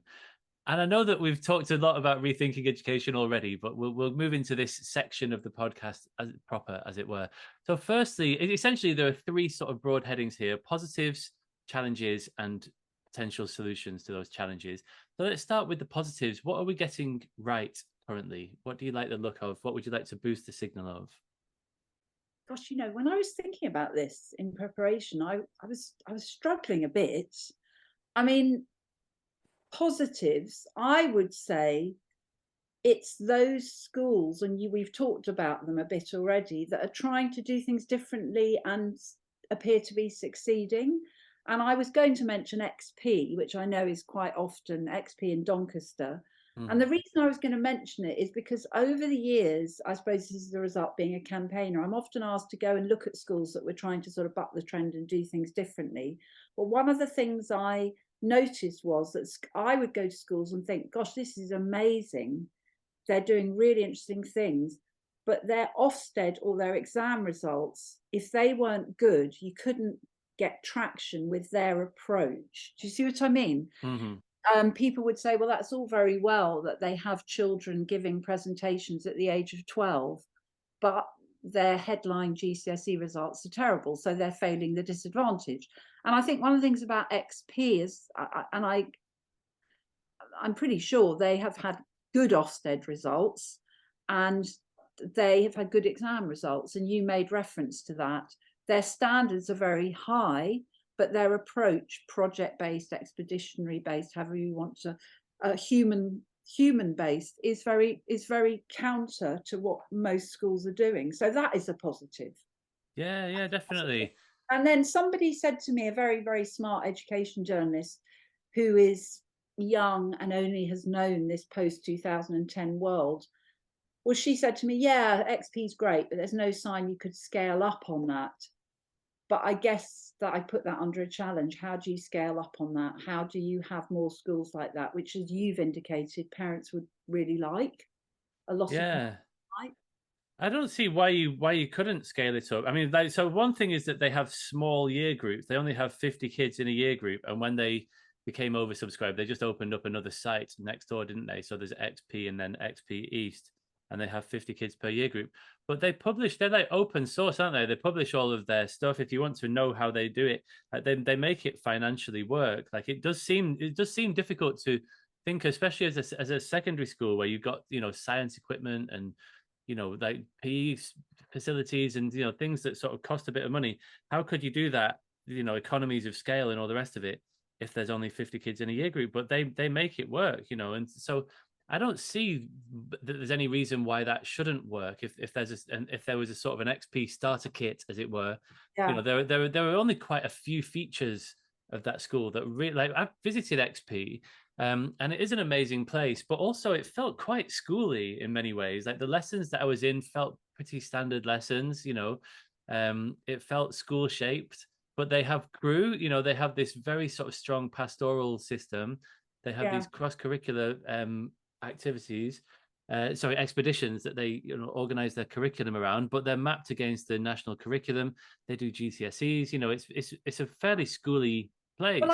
Well, I think you probably have to do that. I mean, one of the things I've realized is that you have to, it's part of being incremental, I suppose, although not that I would call XP incremental, but you have to create change within the system, be reassuring to the parents and politicians. But I think one of the cheering things about XP is it's not a very affluent, the students are not from affluent backgrounds, because let's face it, if you have a group of children who've learned about Mark Rothko when they're young and been to museums from the age of 2 and all the rest of it, it's a lot easier to do these kind of things. This XP is taking children from not very well off homes back to our disadvantaged narrative and really engaging them and making them love school. And it is school. Although I did read a quote just this morning from a student at XP who said it doesn't feel like school, it feels like a house, and it feels like I'm so there's quite an emphasis on the family element of it, but that's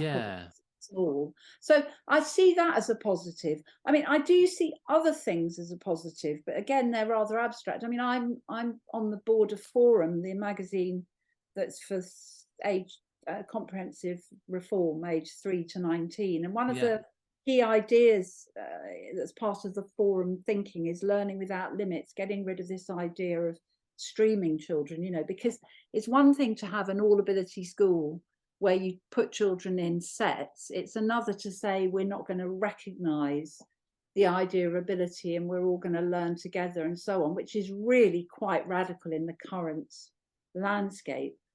But I like the things I've seen of the Learning Without Limits project. So Alison Peacock, who's now the head of the Chartered College of Teaching, used to run this amazing primary school in Hertfordshire called Wroxham, which again got outstanding Ofsted and outstanding results, but was probably a bit like XP, slightly different, run in a different way, but using the learning without limits approach. So those are positives. I mean, look, the thing about schools are human communities. There's positives in every school around the country, you know, there's no question. And I think it's really important to recognise that. And there came a point in my campaigning and listening to other campaigners where there could be a very, very sort of negative, draggy down, it's all awful tone. And I think it's important to not use that tone while recognising the very real problems in the system. Often a lot of, well, this is not a positive, but I'll say it quickly. Often a lot of young teachers will contact me and say, can I talk to you? I'm thinking of leaving. And it's very dispiriting to hear their stories. They really want to teach, but they just feel controlled and exhausted and couldn't have a life outside teaching and so on. But that's not a positive, so ignore that last bit. No, I know what you mean. Like the positives quickly turn to negatives, because there's somebody. I saw a quote recently. Somebody said that the education system is like a wish in a fairy tale that's gone horribly wrong, and I think about that often, because it really seems like it's such a good idea to have these community places where you send your kids so that parents can go off to work, staffed by very caring, compassionate, well-qualified, intelligent, lovely people. And as you say, you know, like you've been out to visit lots of schools in through your work, and I go out and visit schools all the time through my work, and they're always amazing places. Like I always feel lifted having visited a school, seeing the way that the kids interact with teachers, working with teachers themselves, and whether that's, you know, schools in very difficult circumstances or some like leafy private school somewhere. They are really interesting, lovely places. And yet there's this weird sort of like self-defeating vest that we sort of seem to have dragged over the education system, where lots of people are sort of miserable within it, within this amazing place where with human connection and creativity and learning, we're sort of making one another miserable and ill. You know, if you look at the mental health statistics, people often talk around the mental health crisis among children and young people, but the mental health of teachers and school leaders is in terrible shape as well. And like you say, there are many people who want to get out of this system, and that's a massive problem. I think we've got, if you think about somewhere like Afghanistan, you know, reports where girls can't learn at all and there are secret schools and they're questioning education for half the population. I mean, how blessed are we that we have, you know, every child has the right to go to school, and we have the basis. I think we should see it as we have the basis for an amazing system. And also education is so central to our debate about our society. I mean, given how central it is, it's amazing we haven't made more progress. But it is. So you have something like the Times Education Commission, which sat and took evidence for, you've got the, what is it called? The Foundation for Educational Development, the Carl Wolf Project. You know, we've got so many initiatives, so many think tanks, so many things. We talk about education all the time. We make it a central matter in our society, and that is a positive. I think that is a positive. But I think what we are missing out here, and that is part of the problem that you identify about exhaustion and mental health, is partly the accountability and narrowness of the system, but partly resources and inequality in resources. You know, I think if you're going, and this will lead us up to private schools, if you are going to a school where your £45,000 a year is being spent on you, and you're from a very wealthy family, and you're going to a school where your parents are choosing now between heating and eating, and you're being educated at 5,000-6,000 a year. I mean, that really is a key issue. The cut, you know, austerity, the familiar figures about, what was it, 8%, 10% cut in funding since 2010. You know, you go back to the New Labour years, and many things to say about it, but there was a sense of optimism and expansion, and there was money there. In the Gordon Brown era, which was about extended schools, and you know, I feel it's so crucial to know that you need services around, not services around schools, mental health professionals, schools working with families in trouble. In fact, it makes me think, and this is a positive, I did a piece of work for Hackney Council, and Hackney Council is like several schools. I mean, Tower Hamlets has a slightly different version, Camden has a different version, but they have quite a partnership model. They still have kept the local authority idea. And, you know, all the professionals are working together to support what schools are doing. And I'm not saying it always works, but it seemed very, very positive. And so they're linking up schools with trying to prevent gang warfare, linking up schools and employment, linking up schools and mental health. So that's different from XP, which is a particular model of a sort of different kind of teaching style. This is a different model. This is like local authorities as were or could be, or partnership models as could be, that just have a broader view of what education needs to work. And it's about resources, but it's also about supporting services. And I think that's something we could build on. And again, that's quite a appealing idea for politicians, isn't it? Because it, you know, if you can make an idea just sound like common sense, you're going to win an argument. Rather common sense, rather than, I hate the use of the word ideology because it's used in so many wrong ways. But if you just say, look, this just makes sense. There are children who are going to need more to get through their education. Let's find a way to give it to them. I think some of the problems is there's like because the nature of what we're talking about is quite complex. Hence this podcast being long form, because there's a lot to talk about.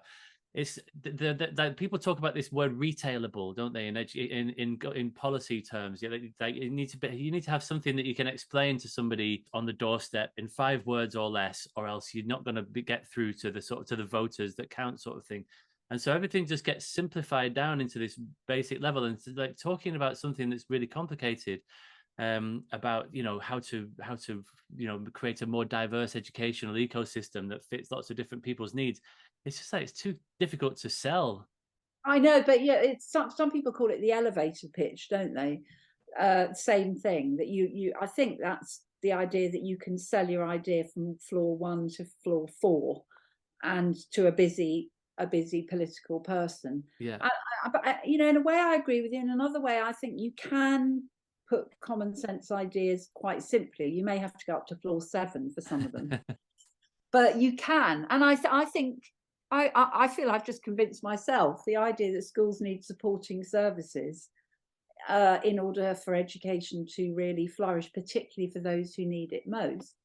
Well, that's floor 2. That only I think that's very important. Of course, that was the idea of the local authority model at its best. Yeah.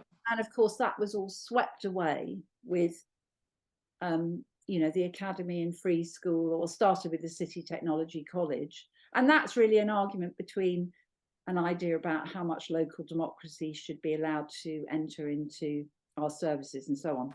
But I agree with you. I think it's very complicated, but I think there are proposals that can work.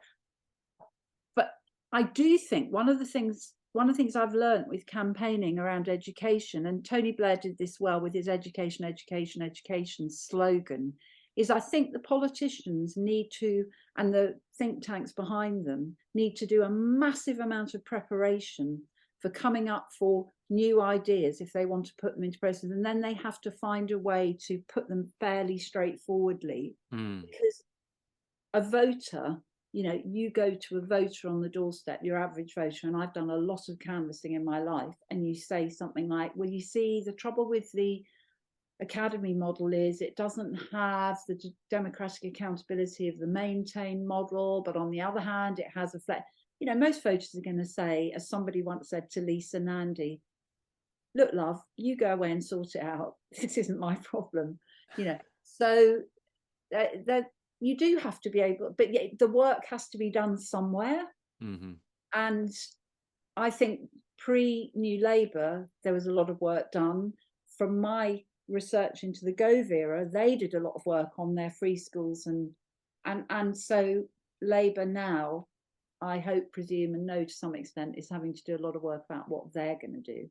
I would hope so. They certainly hit the ground running in '97. Like the education, that initial act that they brought in was teeming with ideas. They were really going for it.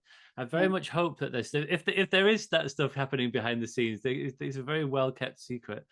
Um, Well, they're um, worried. They're worried the Tories will steal their best ideas. yeah, yeah. Fair enough. Fair enough. I understand the need to play, keep their cards close to their chests and so on. Okay, so let's get into the challenges. What do you see as the major challenges that we face currently? Well, I see the major challenges. I mean, the primary one is the one that's always interested me, is back to this class thing, is the inequality in the inequality in the hierarchy of our system. And, you go back and read, as I did for writing School Wars and other things, about the 1940s.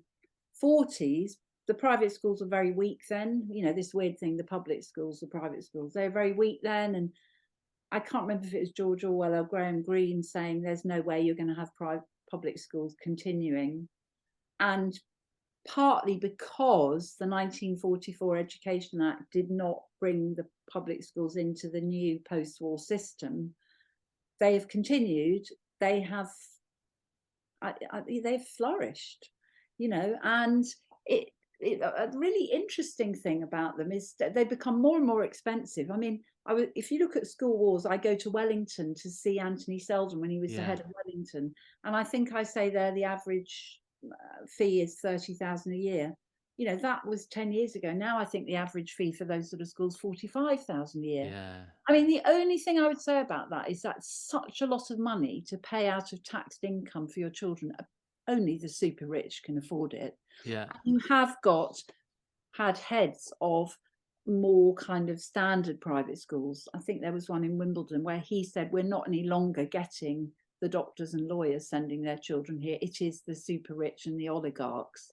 And that, I think a private school system that only educates the very rich in a way worries me less than that takes a bigger amount of society and that separates off more people, if that doesn't sound.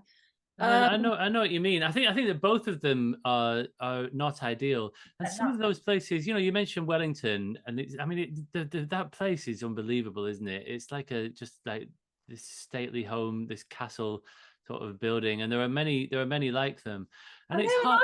I don't think people realise it. I think that private schools remain, oddly, the most publicised secret of our society. Their existence is, we're told that they create the leaders and they have the brilliant education. We talk about private schools constantly, but I don't think most people realise the amount of land they take up. The privilege. Oh, it's mad, isn't it? I think you talked about that in the book. The Wellington is something like 17 rugby pitches, like whatever, multiple theatres, swimming pools. They had, I think, their own art gallery that was linked directly to the Saatchi and Saatchi website. Probably not still the case. But I remember going for a walk along the River Thames a while ago, and we were running along some open fields, and the person I was walking with said, oh, well, that's the playing fields of a big London private school that I won't name. But you often come across that, just the land. Yeah. In a crowded. So I think they are a well-kept secret. And I think, as far as I understand it from journalistic work I've done in different parts of the country, in small towns, the private school will also be kind of hidden away. So I think, but I've learned a lot about private schools because I'm a co-founder of the Private Education Policy Forum, which is trying to find out as much about how private schools work, their finances, their assets, the expansion of private schools overseas now, satellite schools that are set up and so on, which brings some schools profit, other schools it's just a borrowed franchise and so on. There's a lot to learn, and learning, because our group is the first ever, as far as I know, reforming group set up around private education. Now, I could be wrong on that, but certainly the first I'm aware of. Well, there was Abolish Eton during the Corbyn era. That's right. But I suppose they sort of suffered with Corbyn going, And also they were more of a sort of one idea, abolishing private schools, get rid of them altogether. Whereas I think campaigning now is more incremental and probably a bit less radical. Yeah, people are talking about removing like charitable status or tax exemption. Yeah, you were talking. There's an interesting bit in the introduction to life lessons where you were talking about vocabulary. First of all, that they're often referred to as public schools, which is just ridiculous because they're anything but. And then you were saying that like people often refer to them as independent schools, but you say that that while you agree that private schools are at arm's length from society's most pressing problems, this too is a misnomer given the large amounts of public subsidy channeled into these fee-paying institutions. And it is outrageous, and for so many reasons.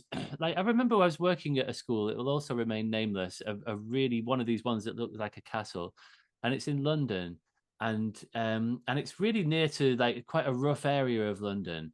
And you know, the kids who are being driven to be dropped off in their Chelsea tractors and what have you must be looking out of the window on their way to this castle that they go to from age 4, and they're looking at boarded up houses and, you know, people standing at bus stops looking thoroughly miserable, you know, what the rest of it, and litter and rubbish everywhere. And then they turn a corner and the land just opens up and there's just all these leafy enclaves and this massive castle that they go to school in. And there's no way that from the age of 4-year-old or whatever it is upwards, that you wouldn't think of yourself as a different species to those other people. Yes, and that you would just be completely separate. And that you think of the others as at best unfortunate, those people standing at the bus stop, at best unfortunate, and at worst, you know, they brought about their own ill luck. And you know, if you said to me that in one of my overriding themes of my campaigning life has been comprehensive education, this is the one that most I feel most sort of passionate about, is you will only understand your own society if you are educated with those who have lived completely different life to you. And I'm thinking about, and it always sounds like an odd way to advocate for something, but you know, my daughters went to the local secondary school where there were people they were in classes with. Some were working class boys who went to Oxford. Some were working class boys who got involved in gangs. Look, that is a feature of our society. And I think the kind of understanding that a middle class girl gets, having been day in, day out in a classroom with somebody whose experience is so different, that never leaves them. Yeah. And they also, there's two things come from that. One, they understand that the fact that they live in a house with a garden is itself a huge privilege, just an ordinary house with a garden. But secondly, they don't have that judgmentalism about other people, because they see and they feel compassion for people who are in terrible trouble. And they, you know, in the course of their schooling, they will go to places that those castle going students will never ever enter, you know. Yeah. So I know there was a kid at one of that school. I've only just remembered this. There was a kid who goes to that castle school and he wasn't in, and the teacher said to him the next day, "Why were you not in?" And he was like, "Oh, my chauffeur was ill." And it was like, "Well, why didn't you just get an Uber?" And the kid just was like, just so dismissive of the idea that he would stoop to getting an Uber to school. That's just it's extraordinary. Extraordinary level of privilege. It's mad. I mean, like, that cannot be good for that child. Not good for that child. Not good for society. It's just bad all the way up. And it seems like it's really refreshing to be having this conversation. I have had one previous episode that featured largely on private education. It was with the author, a guy called John Higgs, a brilliant cultural historian, who started by saying that you can't look at the House of Commons without thinking that there is something very wrong with our public school system, with our private school system. That all that leering and jeering and like, it's horrible. It's embarrassing, and it's so clearly a continuation of that sort of culture. When you hear, you know, Jacob Rees-Mogg like belittling some other politician because he was a Wycomist who went Oh, to I know, whatever. Yeah, I you often know. think of that, and I thought that was just so, I mean, most of the public, that would go over their heads, Yeah, because right. Yeah. first of all, you wouldn't, Thankfully. and the fact that Wycomist is somebody who went to Winchester, which is some little sort of, is, you just think, it's crazy. But I actually think that our political leaders over the last 10 years, Cameron, Osborne, Clegg, moving into farce, Johnson, Rees-Mogg, and now moving back to Sunak, have helped the case about private education, because only somebody who is very wealthy could have probably been comfortable with austerity and felt it was a necessary and good thing. I mean, I know Labour supported elements of it, but were deeply uncomfortable about it. And then I think Johnson, I mean, Johnson's he's a very particular figure, but he's not a good advert for a very expensive education morally. No. Although he's a very, I think Johnson is an exceptional, strangely exceptional communicator. But I think to have Rishi Sunak, who is so wealthy, imposing a pay freeze on public sector workers, sits so uncomfortably, not just with me, but with so many people, and the fact that the country supports the rail workers, supports, on the whole, and supports the nurses and the teachers, and I mean, it's everyone, junior doctors. I just feel that, I think that's helping the argument that this silo education just can't be good for anyone. But it's not just about they shouldn't have what they have because it's bad for them. It's, how are we going to equalize resources? How are we going to give the resources to the people who need it most? Absolutely. And it just seems obvious to me, at least, that a healthy society is one that mixes, like as you say, that people from all walks of life mix in the way that you were just describing. And there's a thing in your book, I think it was in School Wars, there was a quote from Clyde Chitty, who you mentioned earlier, who said that it was easy to ridicule the concept of the social mix where the Duke lies down with the doctor and the Marquis and the milkman are as one. Yeah. That sounds amazing to me. Like, I think that sounds like it's really funny you say that, because I think for those comprehensive educators of the 60s and 70s, they didn't see it as a social thing. They saw it as an educational, just why shouldn't all children be educated together? So I've always got a bit of me, I remember that, because I know I was sort of raised in that thinking it isn't really a social experiment. But I think it does create different sorts of citizens. And I once said this, I did a debate with the head of Westminster and David Kynaston at our local school about private education. And I said what was so interesting was that we were looking at it from every angle, but one angle is that the middle class children who go to local comprehensives often end up at the same universities as those who went to very expensive private schools. So you're sort of wondering but that they became very different citizens. And also I can see, and I've done work on this, I did a debate at York University not long ago about this, that the privately educated and the state educated tend to mix when they get to university even. And there's that silo mentality then goes through into the workplace, and goes throughout life, Yeah, absolutely. And the language. I've not kept in touch with anyone I knew at private school. I mean, okay, it was like years ago, as my children would say, it was in the 17th century, Mum. But my own, I can see that with younger people, that once they go into the different systems, they're off. They're in a sort of different world.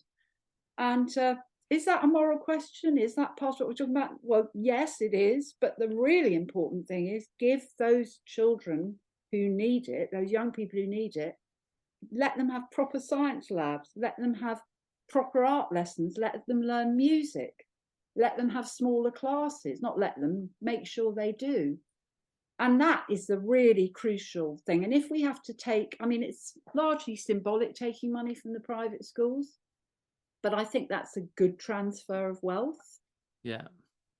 Yeah, absolutely. And so let's assume that we agree that at least theoretically that we should move towards, and you use the word integrated system, which is an interesting word because it's the word that's also used to describe schooling in Northern Ireland, where once the idea of an integrated school system where Catholic and Protestant children would learn side by side was once considered to be just completely impossible, undoable, and undesirable.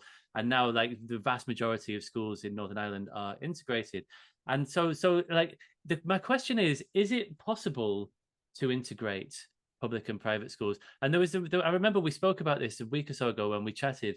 There was an episode recently of the News Agents podcast where they had two head teachers on, and they were talking about this, and they basically were in agreement that it's not doable. And they were both sort of saying, "Oh, wouldn't it be lovely to, like you said, you like if you could design an education system from scratch? Of course, you wouldn't have private education, but as you said earlier, we are where we are, and if you wanted to change things, I wouldn't start from here.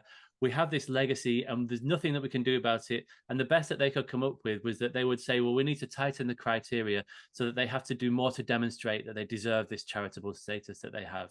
And it just seemed like just such a lack of ambition on this question.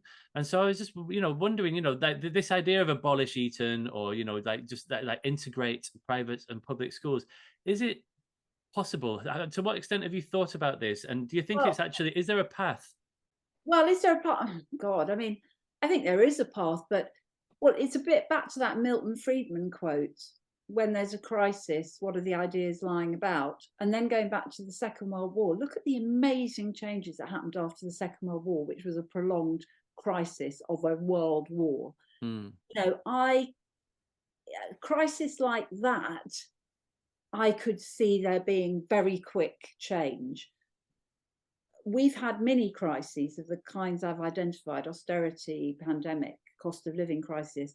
And it's, funnily enough, everyone seems to have got very cautious. I mean, another argument actually is that you need a period of economic flourishing for change to happen, which is an argument around the 60s and 70s. So I don't know. I could see it happening. I don't see it happening now with the I mean, I'm interested that Keir Starmer and the Labour Party have nailed their colours so firmly to the getting rid of charitable status. That's quite radical for Labour, but that's nowhere near abolition or integration, is it? No. It's just saying, quite rightly, these affluent schools, they're not charities, they're educating the well-off. So that's being thought through now. And then slightly separately, which I think would be a Treasury bill, putting that on school fees, which is an idea that comes from Andrew Adonis originally, an opportunity tax, again, quite a radical idea for Labour. So there's that. But if you were really to think about a pathway through, I think you'd have to think, I always think with politics, it's best to promote something positive rather than, say, tear anything down. Don't tear, and particularly schools, even schools that you and I might feel uncomfortable about, you don't want to tear down Eton. What about making Eton into a sixth form college for everybody in Berkshire? Yeah. What about making these big, actually sixth form colleges, which I think are brilliant when they work well. I think a lot of these schools would work very well as sixth form colleges.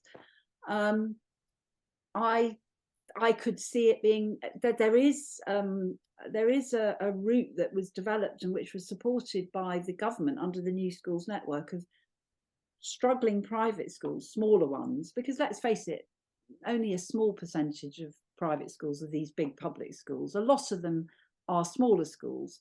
The Independent Schools Council call them community schools. They're not my view of a community school. I think if you're paying a fee, you're somewhat separate and independent from the community. But some of them that are struggling and might struggle under charitable status being lost or VAT on fees, there is a route now to come into the state system. And I think conversion is another route. So I can see it happening. I think a lot of work has to be done. I think you have to preserve the freedom of parents to pay for things if they want, because if you don't, you wouldn't be able to have piano lessons. You wouldn't be able to have private, of course. Yeah. So you have to, but I think you have to, you have to invest in your state schools so that they become, flourishing enough, free enough, interesting enough that everybody except the people with the chauffeur who's off ill are happy to go there. And But what worries me is that the growing inequality of our society, that's now really a problem with inflation and all the rest of it, is making the social problems around it even more intractable. So I want to say I can see a way. I can imagine some convulsion where suddenly a whole load of things happen. I'm committed to setting out some of those ideas that might be lying around at that time, Yeah. making them sound appealing. And I'd be really, really happy if that did happen. Yes. I think that would just be extraordinary. It would change our society completely. Wouldn't it just? It really would, and in a really positive way. And with regard to the other thing on this point about the dog's breakfast of a school system that we have, and you were saying that the EPI was talking about making the government's saying that they want to make every school an academy, to just make everything the same essentially. Every school must go into a multi-academy trust. Yeah. Yes. Yeah. By 2030. I mean, do you think that that's well? Apparently that's, there are local authorities holding out, single academies holding out, maintained schools holding out, so it's going to be hard, and I think Labour won't push that. I mean, I'm a vice president of the Socialist Education Association, which has a campaign, Give Us Back Our Schools, which is about returning schools to local authority support. I don't like the word control, because I don't think local authorities did control their schools. I think they provided services, they provided support. I think I'm very sympathetic to that idea. I think you'd have to go in stages, particularly as New Labour under Blair was central in undermining local authorities.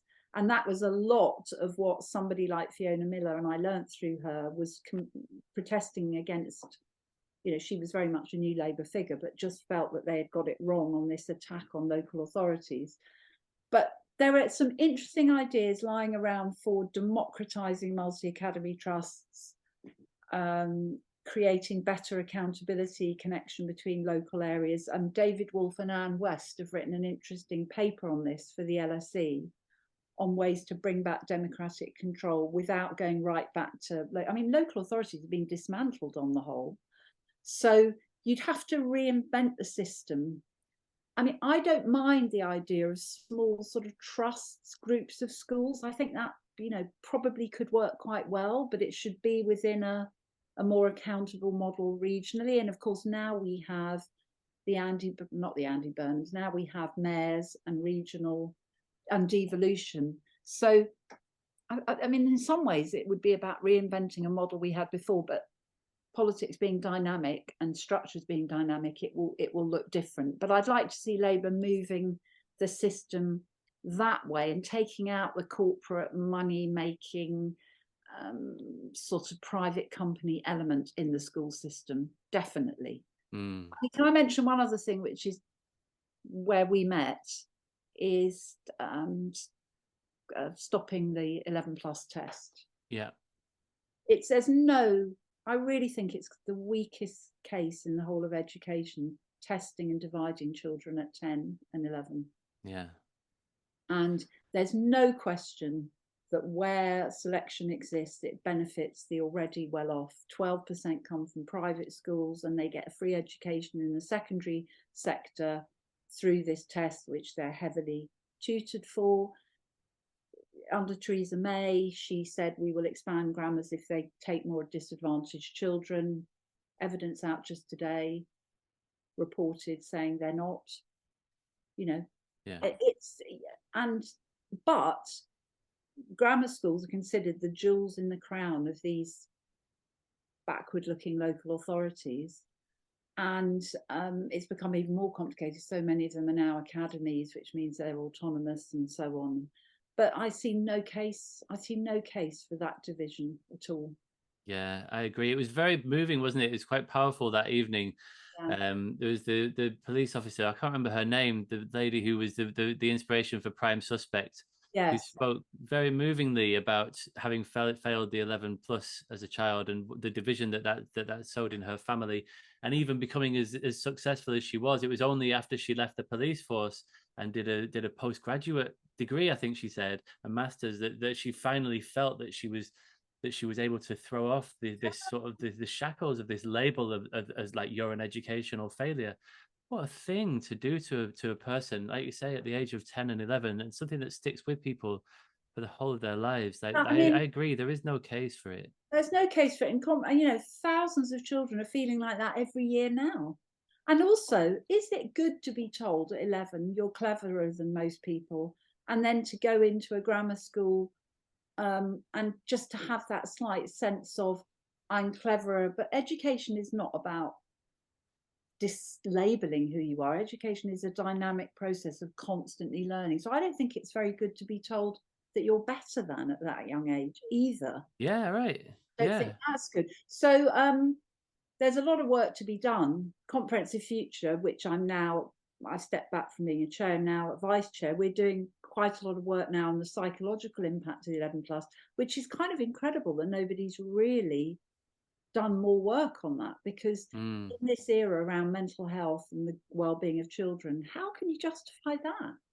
So many people that I speak to on this podcast talk about it, either that they failed it, or that they passed it, or that they passed and their brother failed, or something.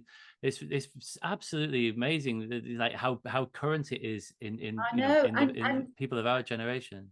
and yet tell me if you've heard Labour coming out against the 11 plus in the areas where it still exists. They're totally against expansion. Yeah. But you know, nobody will really think about how to transform to stop the 11 plus where it still exists. It's kind of taboo. It's weird. Yeah, it's one. I guess it's one of those things. It's just not a fight that seems to be worth spending political Well, that's what capital they on. think. You know, That's what yeah, that's exactly what you hear. yes. But I have one other positive I want to talk about Oh, go on. before we close, which is Okay. really, really important, because it's good to end on a positive note. And we've touched on it through this, is the idea of a baccalaureate, a reform of our entire system along a baccalaureate model. And I would say to anyone listening, look at Tom Sherrington's model on the Rethinking Assessment website, look at the Heads Round Table work on it. And you will know, James, as I do, that it's that sort of Tomlinson report of 2004 started to propose these kind of changes where you widened what young people were learning, you put exams in their place. I think there is a place for exams, but I think there's a place for project work. I think there's a place for personal skills.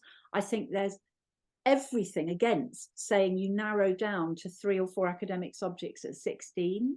You know, let everyone have a mix of the vocational and academic. There's the case for everyone coming out of school with a personal transcript, putting down all their skills. Employers would love it. And what's canny about the back model is it can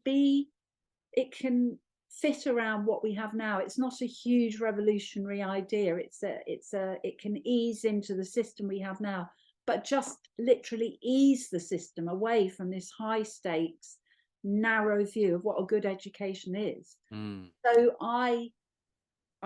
the Times Educational Commission came out supporting it. I see Rishi Sunak supported it in a statement early on in his premiership, or maybe when he was campaigning against Liz Truss and didn't win the first time, but I think it was when he became PM. So really Labour should be coming out and saying a lot more about it, because it's a model that could appeal to all parents. You know, if you've got a very academic child, they can still do philosophy and physics and whatever A level, but they can also have a go at debating, and they can do the art that they love. And I remember seeing something about the Canadian system, which has a much broader model than we do, and seeing this very clever young woman being interviewed on a film, I think made by Rhonda Evans, who's a really good educational filmmaker. And she says, you know, I'm doing hairdressing because I really love hairdressing, and then I'm going to my philosophy class. And I just thought, Love it. Yes. I mean, because in this system, hairdressing is for, you know, it's for one sort of person, and philosophy is for another. It's crazy. Totally agree. I used to work at a school where we were creating so many more hairdressers than there was demand for hairdressing in the local community, but it was just the thing that they did with those types of kids. Ridiculous. So absolutely. Well, thank you for that. Let's draw it to a close on that positive note. Yes. Cheer for the I think does Tom call it a national baccalaureate? National baccalaureate. Yeah, I mean, there are all sorts of models. The back, but the national bac, that's Tom Sherrington's idea. And he's done a lot of really deep thinking about it.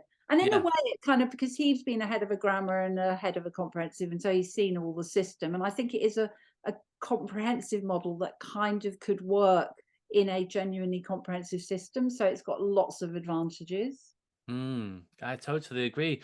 Well, thank you for that. I've thoroughly enjoyed spending some time with you. Is there anything that you'd like to leave with our listeners? Is there anything that you'd like to alert their attention to? Possibly this new piece that you're writing, the essay that you mentioned. Where can we find that? Yes, that's coming out. That's I think one of the opening essay of a book actually about reform of teacher education and worry about that initial teacher education.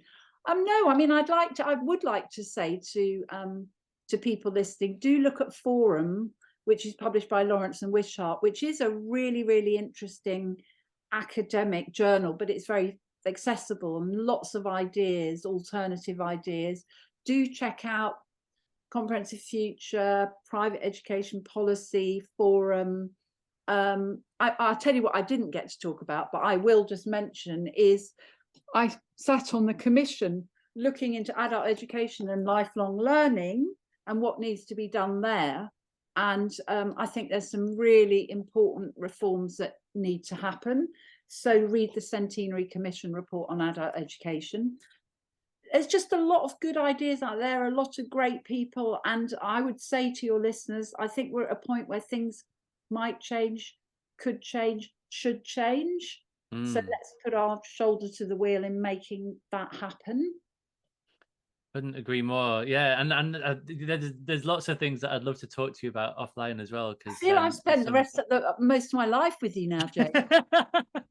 All right, I'll give you a few days to recover before I darken your inbox once again. Thank you, Melissa. It's been really, really fun spending time with you. Yeah, thank you very much, and speak soon.